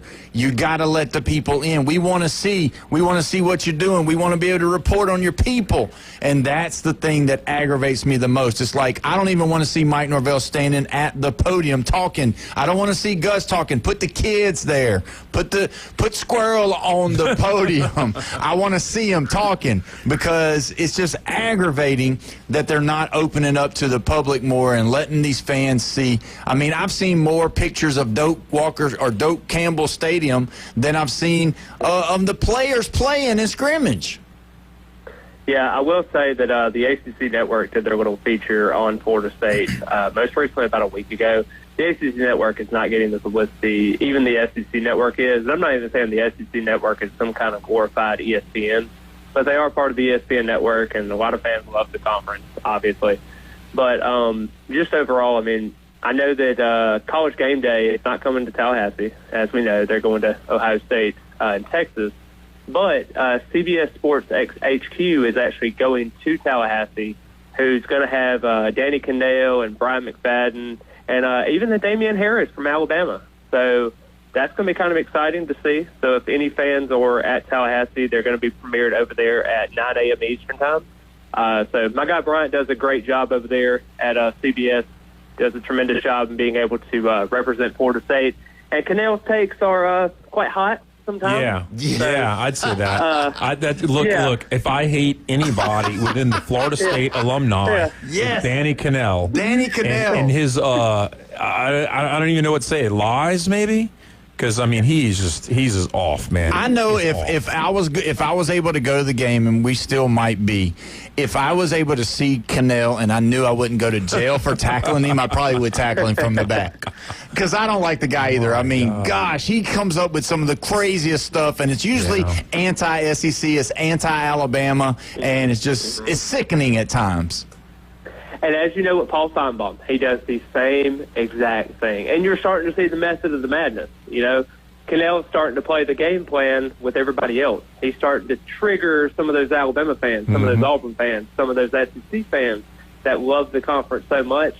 He puts a little too much ACC more than my liking. He'll probably highlight a Boston College player before he even highlights any kind of Alabama player. Yeah, well, he needs to have his security there, because us Alabama fans, we don't forget. We remember. And Danny Cannell, that's right, buddy. If you're here on vacation, we're coming for you. I wonder what Charlie Ward's up to. He is actually the basketball coach over in Tallahassee now at Florida High. Yeah, I thought. He's basketball. Check it out. Yeah. So, respect there. Yeah, I mean, what a great athlete, Charlie Ward, one of those guys, and always comes back home. That's pretty good, you know. Him and I mean, Warwick Dunn is probably one of the best humans in the world. You know what I mean? I mean, he's a wonderful guy. Yeah. He definitely represents the brand very good. He was in high school at Catholic High in Baton Rouge, and he was a stud. And when his mother got assassinated, she got killed in the line of duty. She was a police officer in Baton Rouge, and I went to a benefit to give money towards her funeral and everything, and I had no idea who Warwick Dunn even was at the time. And then he decided to go to Florida State, but man, the guy's just solid. He helped raise his younger siblings. It was crazy. It was crazy good. Yeah, and now he builds houses for single moms and all of that kind of stuff. Like he's built like over 40 or 50, I believe. It might even be more now. Yeah, I'd say him and Charlie Ward would be my most liked Florida State guys of all time, really. Yeah. Oh, it's not Deion? Oh God, really? I like Amp Lee more than Deion. Amp Lee. Amp Lee. Man, I haven't heard that name in a while. That guy was spectacular. Yeah, he was good. I did want to ask y'all a question, if you don't mind. Yeah. So I know the Auburn fan had came on here a little bit earlier, and y'all were talking about the Cam Newton jersey retirement / name with everything else. So it kind of got me to thinking, what Florida State player do I think might be next in terms of that regard? I personally, and I know this is not a shot at Warwick Dunn, but I think Dalvin Cook probably has a good chance. I know that Rashad Green is going to be an All-American coming up this year. They're wanting to promote his jersey. He had a small stint with Jacksonville in the NFL. Didn't really pan out. Great player at Florida State, but who, in terms of Alabama and LSU, do you think can possibly be next to have their jersey / name retired in their stadium? See, See, the problem it's is a hard choice. It's a lot. The problem is, with the recent success, we're all, everybody always thinking about Burrow, Jamar Chase, and Justin Jefferson. Right. And when I think back at the 03 and 07 team, I don't know why everybody loves Jacob Hester, but he wasn't a superstar. He was just a person who just won games. The Honey Badger's well liked, but being on defense is hard to try and get that retired jersey. Yeah. There's guys, y'all don't know who it is, but Tommy Hodson. Yeah, from I remember him. 1988, 87. Yeah. He went to the Patriots, didn't really do anything there, but he's well liked in that circle. I mean, I don't know. That's hard. Alabama's got too many players to even look at. Yeah, there's no way we could do it so because hard. they would run out of numbers eventually. Yeah, but Derrick Henry's the one that pops into my mind. Well, to me, I think because Julio's not playing anymore, I think Julio Jones would be the next guy because he was the one that really started it all with Coach Saban. If you listen to him, he's always usually the first one that Coach Saban names.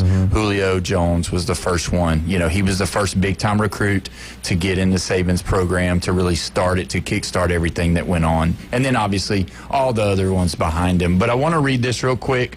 One of our comments on Facebook said that if I was to tackle Danny Cannell, he probably would break me in half because he's a big dude. So there you go. Yeah, he's pretty big. 6'2"? He's probably 6'3", 6'4", I thought. Oh, really? As a quarterback, Wow. yeah. Somebody else said that they agree about Cannell, probably spelled it wrong, but he's a Bama hater for sure, and doesn't really like him. He was a big whiner when Florida State got left out because Jordan, quarterback went down. Oh, yeah, for sure. Yeah. Well, we're going to take our next break, and when we come back, we're going to discuss the team that Taylor loves the most. Miami Hurricanes, 104.3 ESPN, Northwest Florida.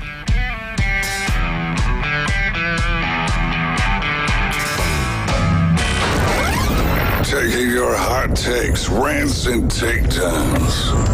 Let's hear it on the Red 7T studio line. 850-215-6290. The game going with ESPN Northwest Florida. Just because you get out of the car doesn't mean the Sports Talk and Live play-by-play have to end. Just say, hey Alexa, open ESPN Northwest Florida. From Michigan Avenue to the Man Cave, from the car to the kitchen, we've got you covered. Keep the game going. Hey Alexa, open ESPN Northwest Florida. Good evening. This is Joanna with your weather forecast from ESPN Northwest Florida on this Tuesday. Clear tonight with a wind out of the north-northeast at 3 miles per hour and a low of 79. Tomorrow morning, look for sunshine with a temperature near 87. The afternoon and evening, a high around 89 and a possibility of thunderstorms and some sun. Thursday, hot with a high of 87 and a possibility of thunderstorms. This weather forecast is brought to you by Earthworks of Northwest Florida. Thank you for listening to ESPN Northwest Florida. Rely on it. PCB Hobby, the beach's premier hobby store for sports cards, comics, coins, and trading card games. PCB Hobby carries the largest selection of boxes and packs from the latest releases of brands like Topps, Panini, Leaf, and more. Looking for a specific player or team? PCB Hobby has a wide assortment of raw and graded cards. They carry parallel rookie, game used, and autographed cards in both modern and vintage. Have a collection you want to sell? We buy, sell, and trade. PCB Hobby on Back Beach Road, just east of Florida Linen. Call 850-320-8388. Summer's not over yet at 7 Summers Patio, Panama City Beach's newest destination for outdoor living. Discover stylish, durable outdoor furniture at unbeatable prices. From loungers to dining sets, we've got everything to make your patio the place to be. It's 7 Summers Patio, 17833 Panama City Beach Parkway, Suite 104. Open Monday through Saturday, 9 to 5. Hurry in and cash in on our end of summer savings. Only at 7 Summers Patio. Turn your backyard into paradise.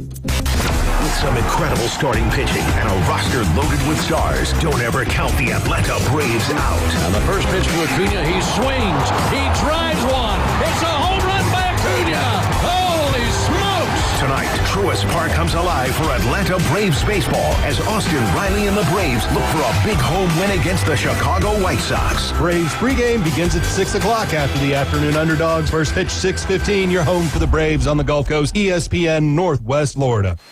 You've found us. inside the CBC Construction Studios. If you have a problem with our hot takes, call us and say it to our face. 10 years from now, I'll be making a difference in this world while you'll be sitting there getting your diaper changed by your nurse. The Sports Blitz is on the air. 104.3 ESPN Northwest Florida. And that is right. The Sports Blitz with Paul Wilson is back. And we are excited to talk to Taylor Devers from the Chop Chat. But before we get Taylor back into answering some of these interesting questions, we're going to go ahead and lay it out for AutoNation Ford in Panama City. If you're in the market for a used vehicle, don't go anywhere else. Go to AutoNation Ford in Panama City. They sell everything. They've got all kinds of brands. Go see those guys. They'll let you test drive. They'll let you look at all of the inventory that they have, and they even will show you some things that they can get from other states. So just go ahead and go over there if you're looking for a new vehicle or a used vehicle and tell them Paul Wilson sent you. Also, ladies, I know sometimes the curbs are hard. I know sometimes the buildings are hard. I know sometimes the parking spaces are tight. And sometimes you scratch those mirrors. Sometimes you scratch those doors, those fenders, those bumpers. And we've got a remedy for you. Recommended Collision Center on Jinx Avenue. If you need to get your scratches buffed out, repainted, touched up, or maybe this Florida heat has got your paint faded, go see those guys. Go see Brandon and them over there and tell them Paul sent you. I know, Jeff, every time I say this, you have this look on your face that, you know what? No lady has called, no lady has commented, no lady has texted because I believe they believe exactly what I'm saying. So do you not believe that? No, I mean, let me ask you a question. All right. I've heard somebody say that women are the best and the worst drivers, and men are in the middle. And I've actually heard somebody say the exact opposite, that men are the best and the worst drivers, and women are in the middle. Which one do you think is more of a true statement? The first one. I think the women are the worst and the best drivers, and the men are in the middle. Yeah, I think so. I think it's because we sometimes are a little bit nonchalant, and we're probably are more likely to work the midnight shift, and so we're a little bit tired, and that's probably where our wrecks come from. I think if men are the worst drivers, it's not just so much just like awareness or paying attention. Where men are the worst drivers, it's usually that they do make, I don't say they're arrogant drivers where they're driving faster than need to be. Their reaction time's it's so much shorter because they're driving too fast and recklessly. So let me ask you this question. Yeah. So my wife gets really upset at me every time we go on a long trip, for sure. And the reason is because if we put it on a GPS or we put it in our phones with Google Maps or whatever, and it gives me a time. Well, if I'm by myself and everybody's going to sleep and I'm trying to stay awake, say it's later in the night, and I'm trying to do something, I'm trying to beat that time. Oh, I'm God, no. I'm trying to beat that time. No, you can't. I'm trying to get there quicker than what the GPS or what the Google Maps is telling me. It's not a challenge. This isn't Mario Kart. Really? Come on. Really. I think it's a challenge. I like it. You know what? I look at my Google phone and I say, challenge accepted. No, you know what it aggravates me is that if I have a co-pilot, we'll say, in the passenger seat, and I'll be like, hey, what lane do I need to be in? When am I going to exit? And a lot of times the co-pilot person can't help you. They're like, I don't know what lane you have to be in. I'm like, I don't know. I'm geographically literate. Yeah. And I have only gotten lost one time in my whole entire life as far as driving went. Yeah. And I'm really directionally unchallenged. Okay. I'm really good at giving directions and finding places that other people could never find, Okay, so now we've got a new sponsor, Travel Agent Jeff. He's here. That's my name of the day. He's here to help us. Let's move on because we were going to talk about the Miami Hurricanes, and I have been down to Coral Gables, and it's beautiful down there. They have a lot of big mansions and everything. Shopping on Miracle Mile. Yeah. And the general consensus about Hurricane fans is pretty much true. I mean, there's less of them. They're spread out in different parts of the country. Over here on the Panhandle, we're really short on Hurricane fans. This is Seminole and Gator country for sure. Yeah. And of course, them saying Lower Alabama. There's a lot of Alabama fans here, and surprisingly, there are a lot of Auburn fans too. Yeah, that's true. But we'll move on and talk about the Hurricanes because I don't know why, but we will. Oh, man. Taylor, do you think that the chatter that's been going on, and it's been online a lot about Carson Beck, and like I told you last week, we had the former voice of the Hurricanes on, and he said he looks the part. The ball is spinning out of his hand. There's no elbow problems. Do you believe that a healthy 100% Carson Beck is what the Hurricanes needed for this year? Let's just say this. Miami's almost like the boy cried wolf. You're tired of hearing about it after a while. There's really not anything else that he can really accomplish in this offense because realistically, if you look at him last year at Georgia, he had no playmakers. He has no playmakers this year. So what is the difference between even having a healthy Carson Beck and having to generate this offense because you don't have anybody that can really be able to be a playmaker in this offense? That scares me a little bit in terms of being even a Miami hater, quote unquote.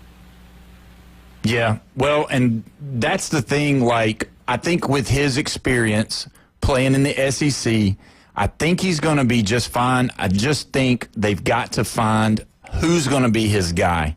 And that's really the biggest question mark of this whole team. Will they give him enough time? And who's going to be his guy? Is he going to have somebody that he can throw the ball to? Because when you look at Georgia teams, especially when he was there, he had wide receivers that could go up and get it. He had wide receivers that if you put it in the vicinity, they were athletic and they can go get it. So that's the biggest question mark to me is can they keep the pressure off of him, and does he have another wide receiver there? Because, they wasn't great last year in defense.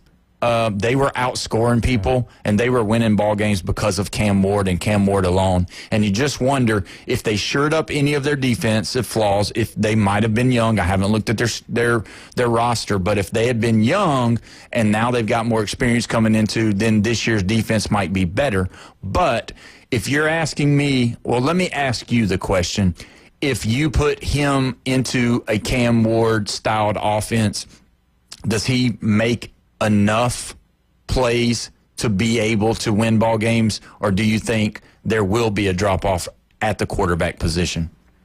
I mean, I really do think Xavier Restrepo as well as Isaiah Horton as well. Those are two guys that you're going to have to replace. And, I mean, even in a Cam Ward offense where you're able to spread the ball around the field, is a C.J. Daniels is going to be that guy? Is a Josiah Trader going to be that guy? I mean, they're kind of unproven names. While, yes, C.J. did have over 1,300 yards at Liberty.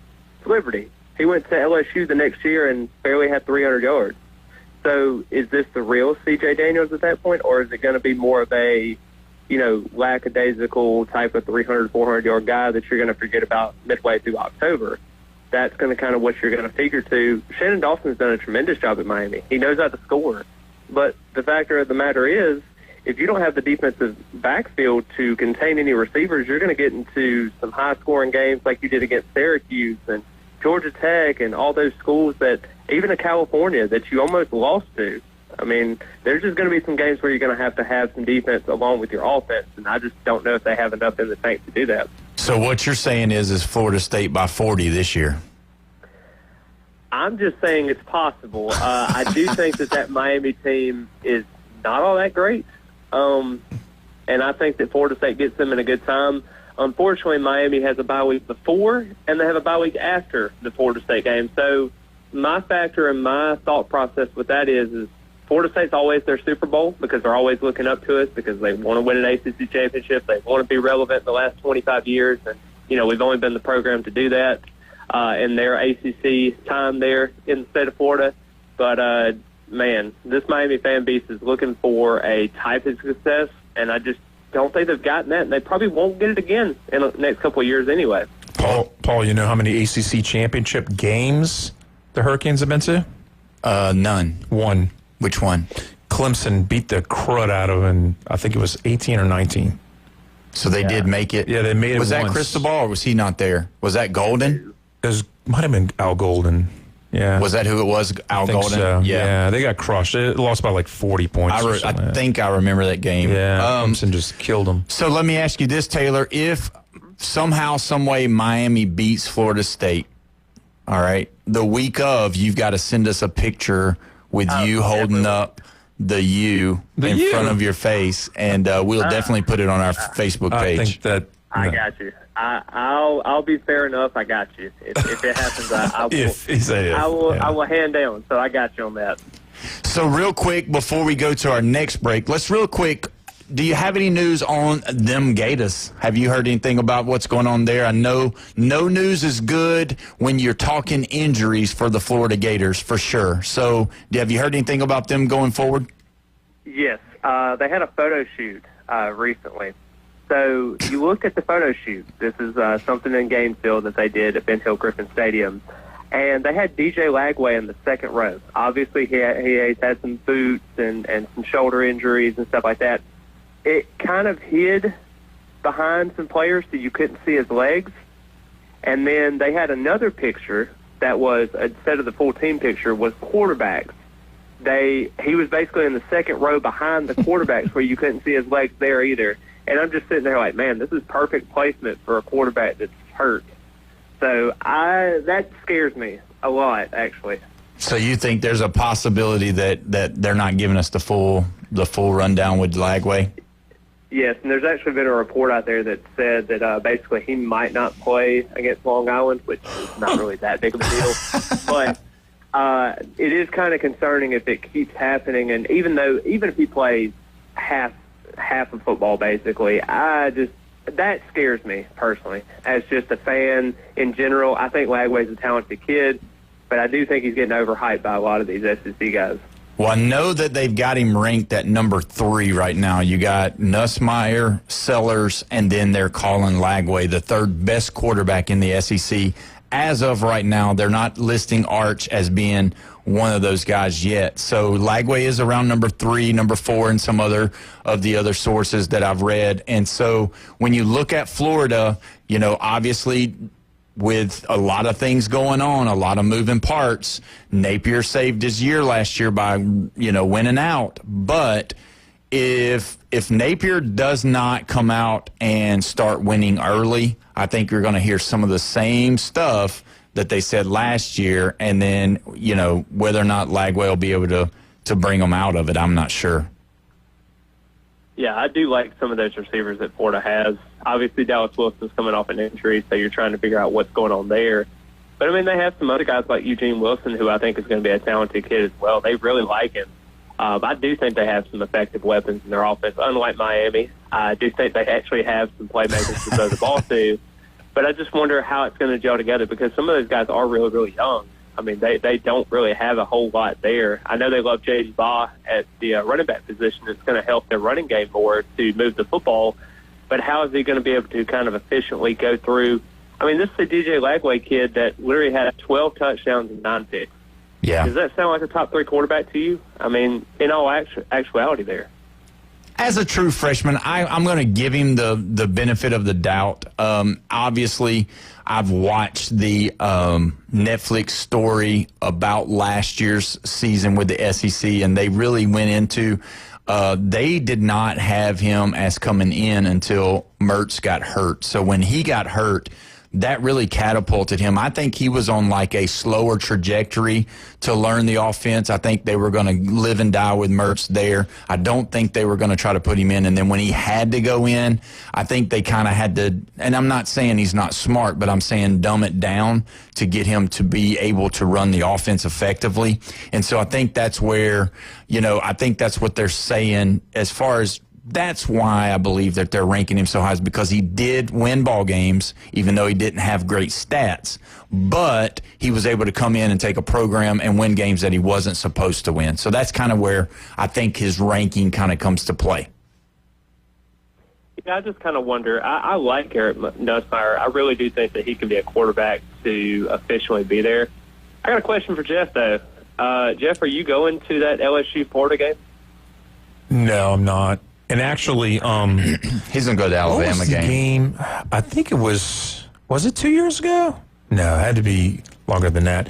There was one game where my brother, who lives here in Panama City Beach, and he was going to Baton Rouge for a Gators game, and I pretty much blew him off and said, we're going to lose that game anyway, and we ended up winning it. It might have been when Coach O was still, coaching, though. Might have been one of his last couple of years. Yeah, that's crazy. He's going to be going to the Alabama game this year. So I will be going to that game. That's what he's looking forward to. Actually, believe it or not, on my radar, the only other game I'm really seriously considering going to is the Florida-Georgia game in Jacksonville, because I want to get it before the outdoor cocktail party. Largest outdoor cocktail party. I mean, that's kind of like not a bucket list item, but sort of. You know? I mean, that's kind of a cool thing. And it's not on the campus, because I've been to Gainesville and gone to a tailgate there. And actually, I've never gone to a tailgate at Tallahassee. I've been on campus and everything, but I've never gone to a tailgate there. Yeah, well, when we come back, we're going to discuss something that's crazy, and Jeff is going to give us all the answers about it. You're listening to 104.3 ESPN, Northwest Florida.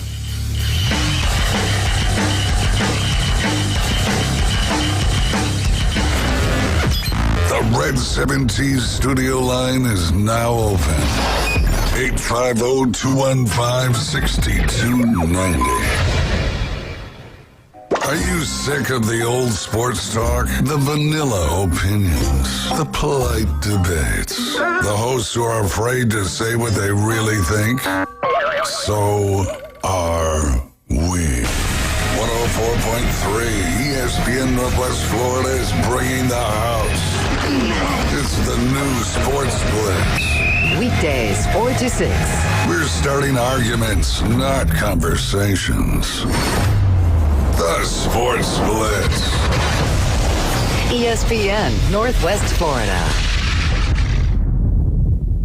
Tired of boring merch and want your brand to stand out like the big names? Elevate your look with Red 7 Tees. They don't just print shirts, they create bold identities. They are a veteran-owned custom apparel shop providing the kind of detail that turns heads, using high-quality digital printing and embroidery to give you that unique style you love with no minimums or cookie-cutter designs. From small business to sports teams, if you've got a vision, they'll help you wear it proudly. Visit red7tees.com.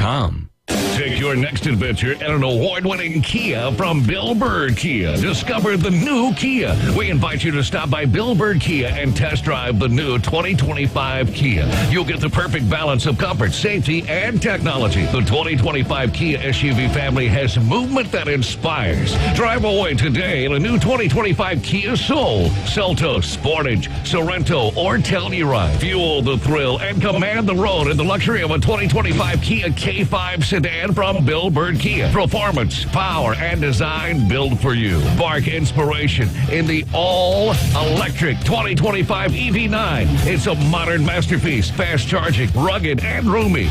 Bill Bird Kia is the original home for the 20-year, 200,000-mile warranty. Stop by 2435 East 15th Street, Panama City, or anytime at BillBirdKia.PanamaCity.com. We'll treat you like family and give you the peace of mind you can trust. Your local community dealer is Bill Bird Kia.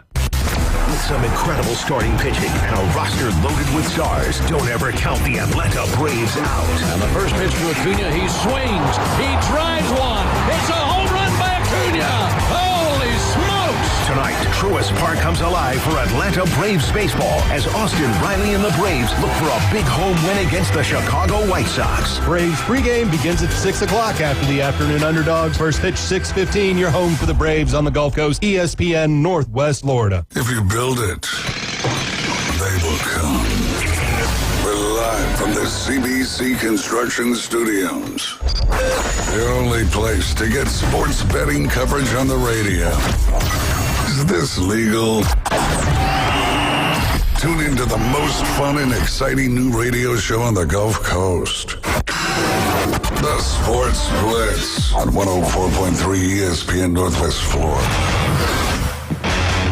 And we're back. You're listening to this Sports Blitz with Paul Wilson here at 104.3 ESPN Northwest Florida. Don't forget, on these last 15 minutes, you can call the Red 70s phone line, 850-215-6290. You can tell us what you think about Taylor's hate for Miami. And, you know, the thing is, Taylor, at the end of the day, Miami's going to have to put up or shut up, and that's the bottom line. And when you look at what's going on in the news, we've got to ask Jeff. It just broke not too long ago that the guy, that's right, Coach O, I'm trying to do my LSU Tiger Coach O voice. He says, I'm getting the itch, and I'm ready to get back to coaching. So not only has Jimbo Fisher said he's ready to coach, not only has John Gruden said he's ready to coach, but now Coach Ed Orgeron is ready to coach again. And my question to you, being an LSU fan, how does that make you feel? Because he's somebody that has brought the LSU Tigers a national championship, now wanting to get back in coaching. Where does Coach O go? Nowhere. What? No, he should just, I don't know. No, he can't even be a coordinator in NFL. And there's no college that's really like the right fit for him. I mean, Lincoln Riley would have to just bomb at USC because Coach Orgeron has been there. Yeah, he's already been before, there. Yeah. I mean, already been at Ole Miss. SEC, he's not going to go any SEC team, especially. What about Kentucky? I don't think they'll have him. I think they think he's just too eccentric and different. I'm not going to use the word weird. Yeah, so you don't think anywhere? No, I mean, it sounds crazy, but I think like a USF, like South Florida and Tampa. Yeah, something like that. I would have to say that would probably be one of the better options for him, and he can stay near a beach because he loves the beaches. He's over here in Destin all the time. Yeah. What do you think, Taylor? Where do you think Coach O goes? Well, I got a statement for you there. He needs to go back to the retirement home. Yep. He really just doesn't need to go anywhere. What's the nearest, like Shady Pines in Baton Rouge? He needs to go somewhere like that because it's really, really rough. I mean, he had one productive year at LSU, and then okay.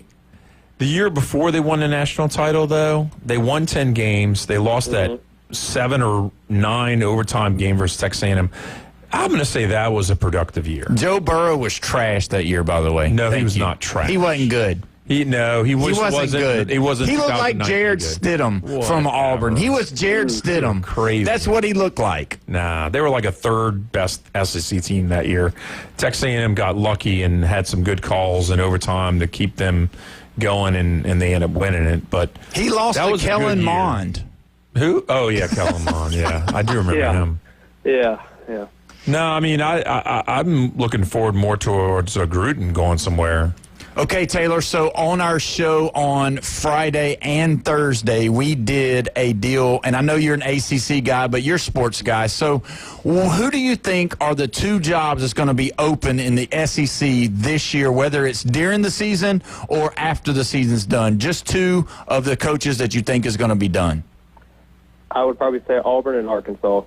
Auburn and Arkansas. Yep. I think those 2 were named. They were. But you were the Arkansas? I went Oklahoma, Arkansas right? and Oklahoma. Yeah. Yeah. And I'm trying to remember who I went. I went Kentucky and Mississippi State. Yeah. So that's all of those positions. Now, I think when you look at what Sam Pittman's done, thinking even more and more after we talked on Monday, we had a little bit of a conversation. I think Arkansas might already have their head coach in the building with Bobby Petrino as their offensive coordinator. They gave him his job back as a coordinator, and if they can score points this year, I think they give the job to him. I think that's the easiest hire and probably the cheapest for them because I don't see a John Gruden, I don't see a Jimbo Fisher, and definitely I don't see an Ed Orgeron going to Arkansas. So that's where I came up with that one. I think that with the Mateer stuff going on, with the betting, I think that's going to be a distraction. I don't think they're going to have a lot of success in Soonerland. And so with Oklahoma losing out, I think Brent Venables will take a year off after he gets fired. He'll go be a defensive coordinator somewhere.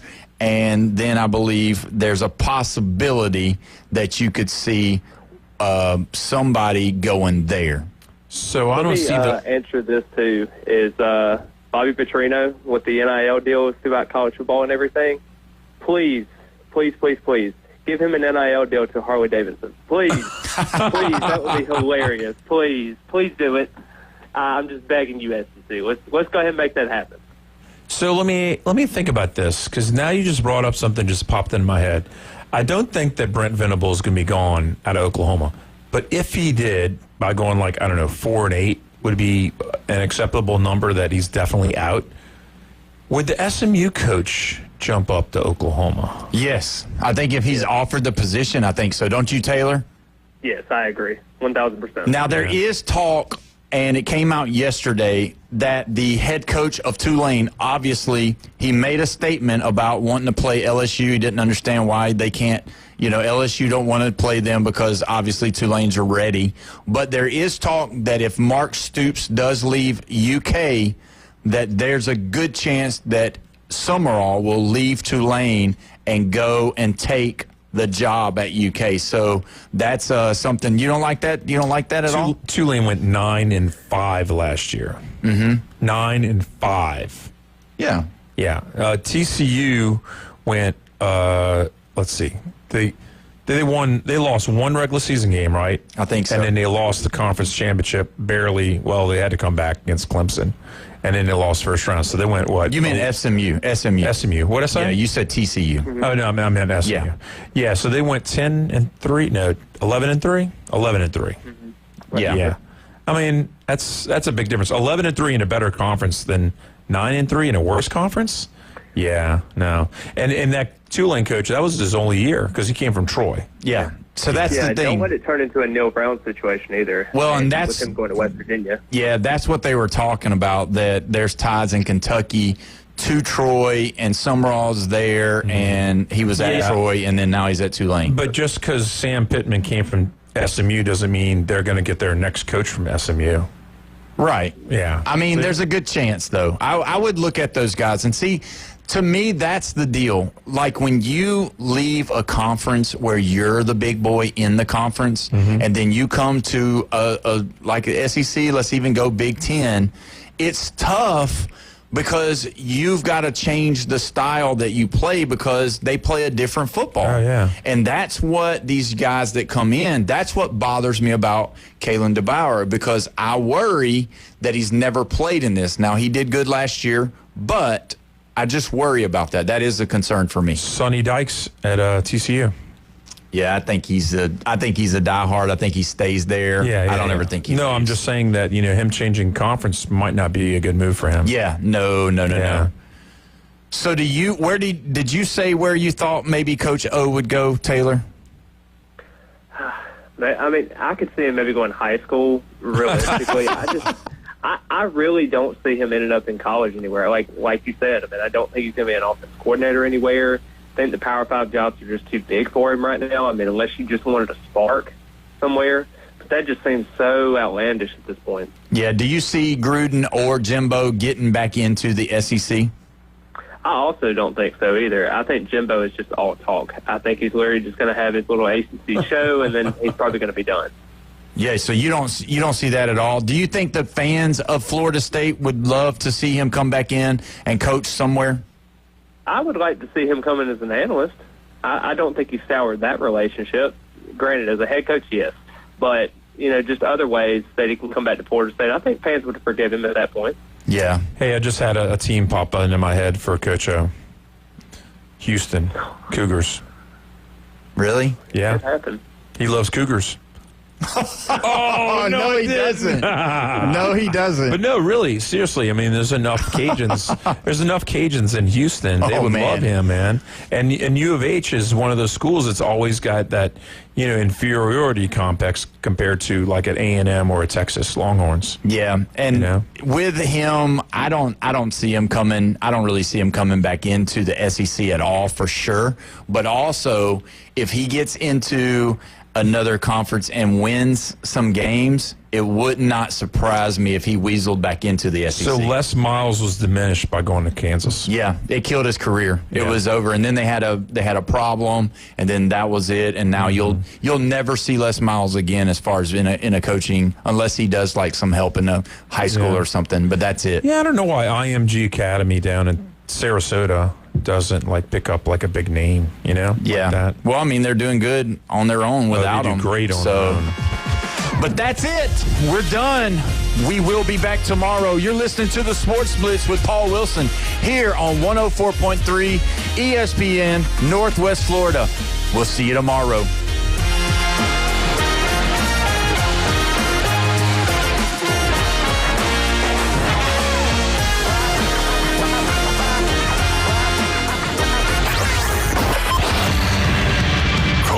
Text him now on the Red 7T studio line. 850-215-6290. The new app from 104.3 ESPN Northwest Florida is designed specifically for sports fanatics like you. The sports content you demand is always on. Live stream our national and local sports talk anywhere you go. Reach us on all social media. You can also be a part of the show. Call and text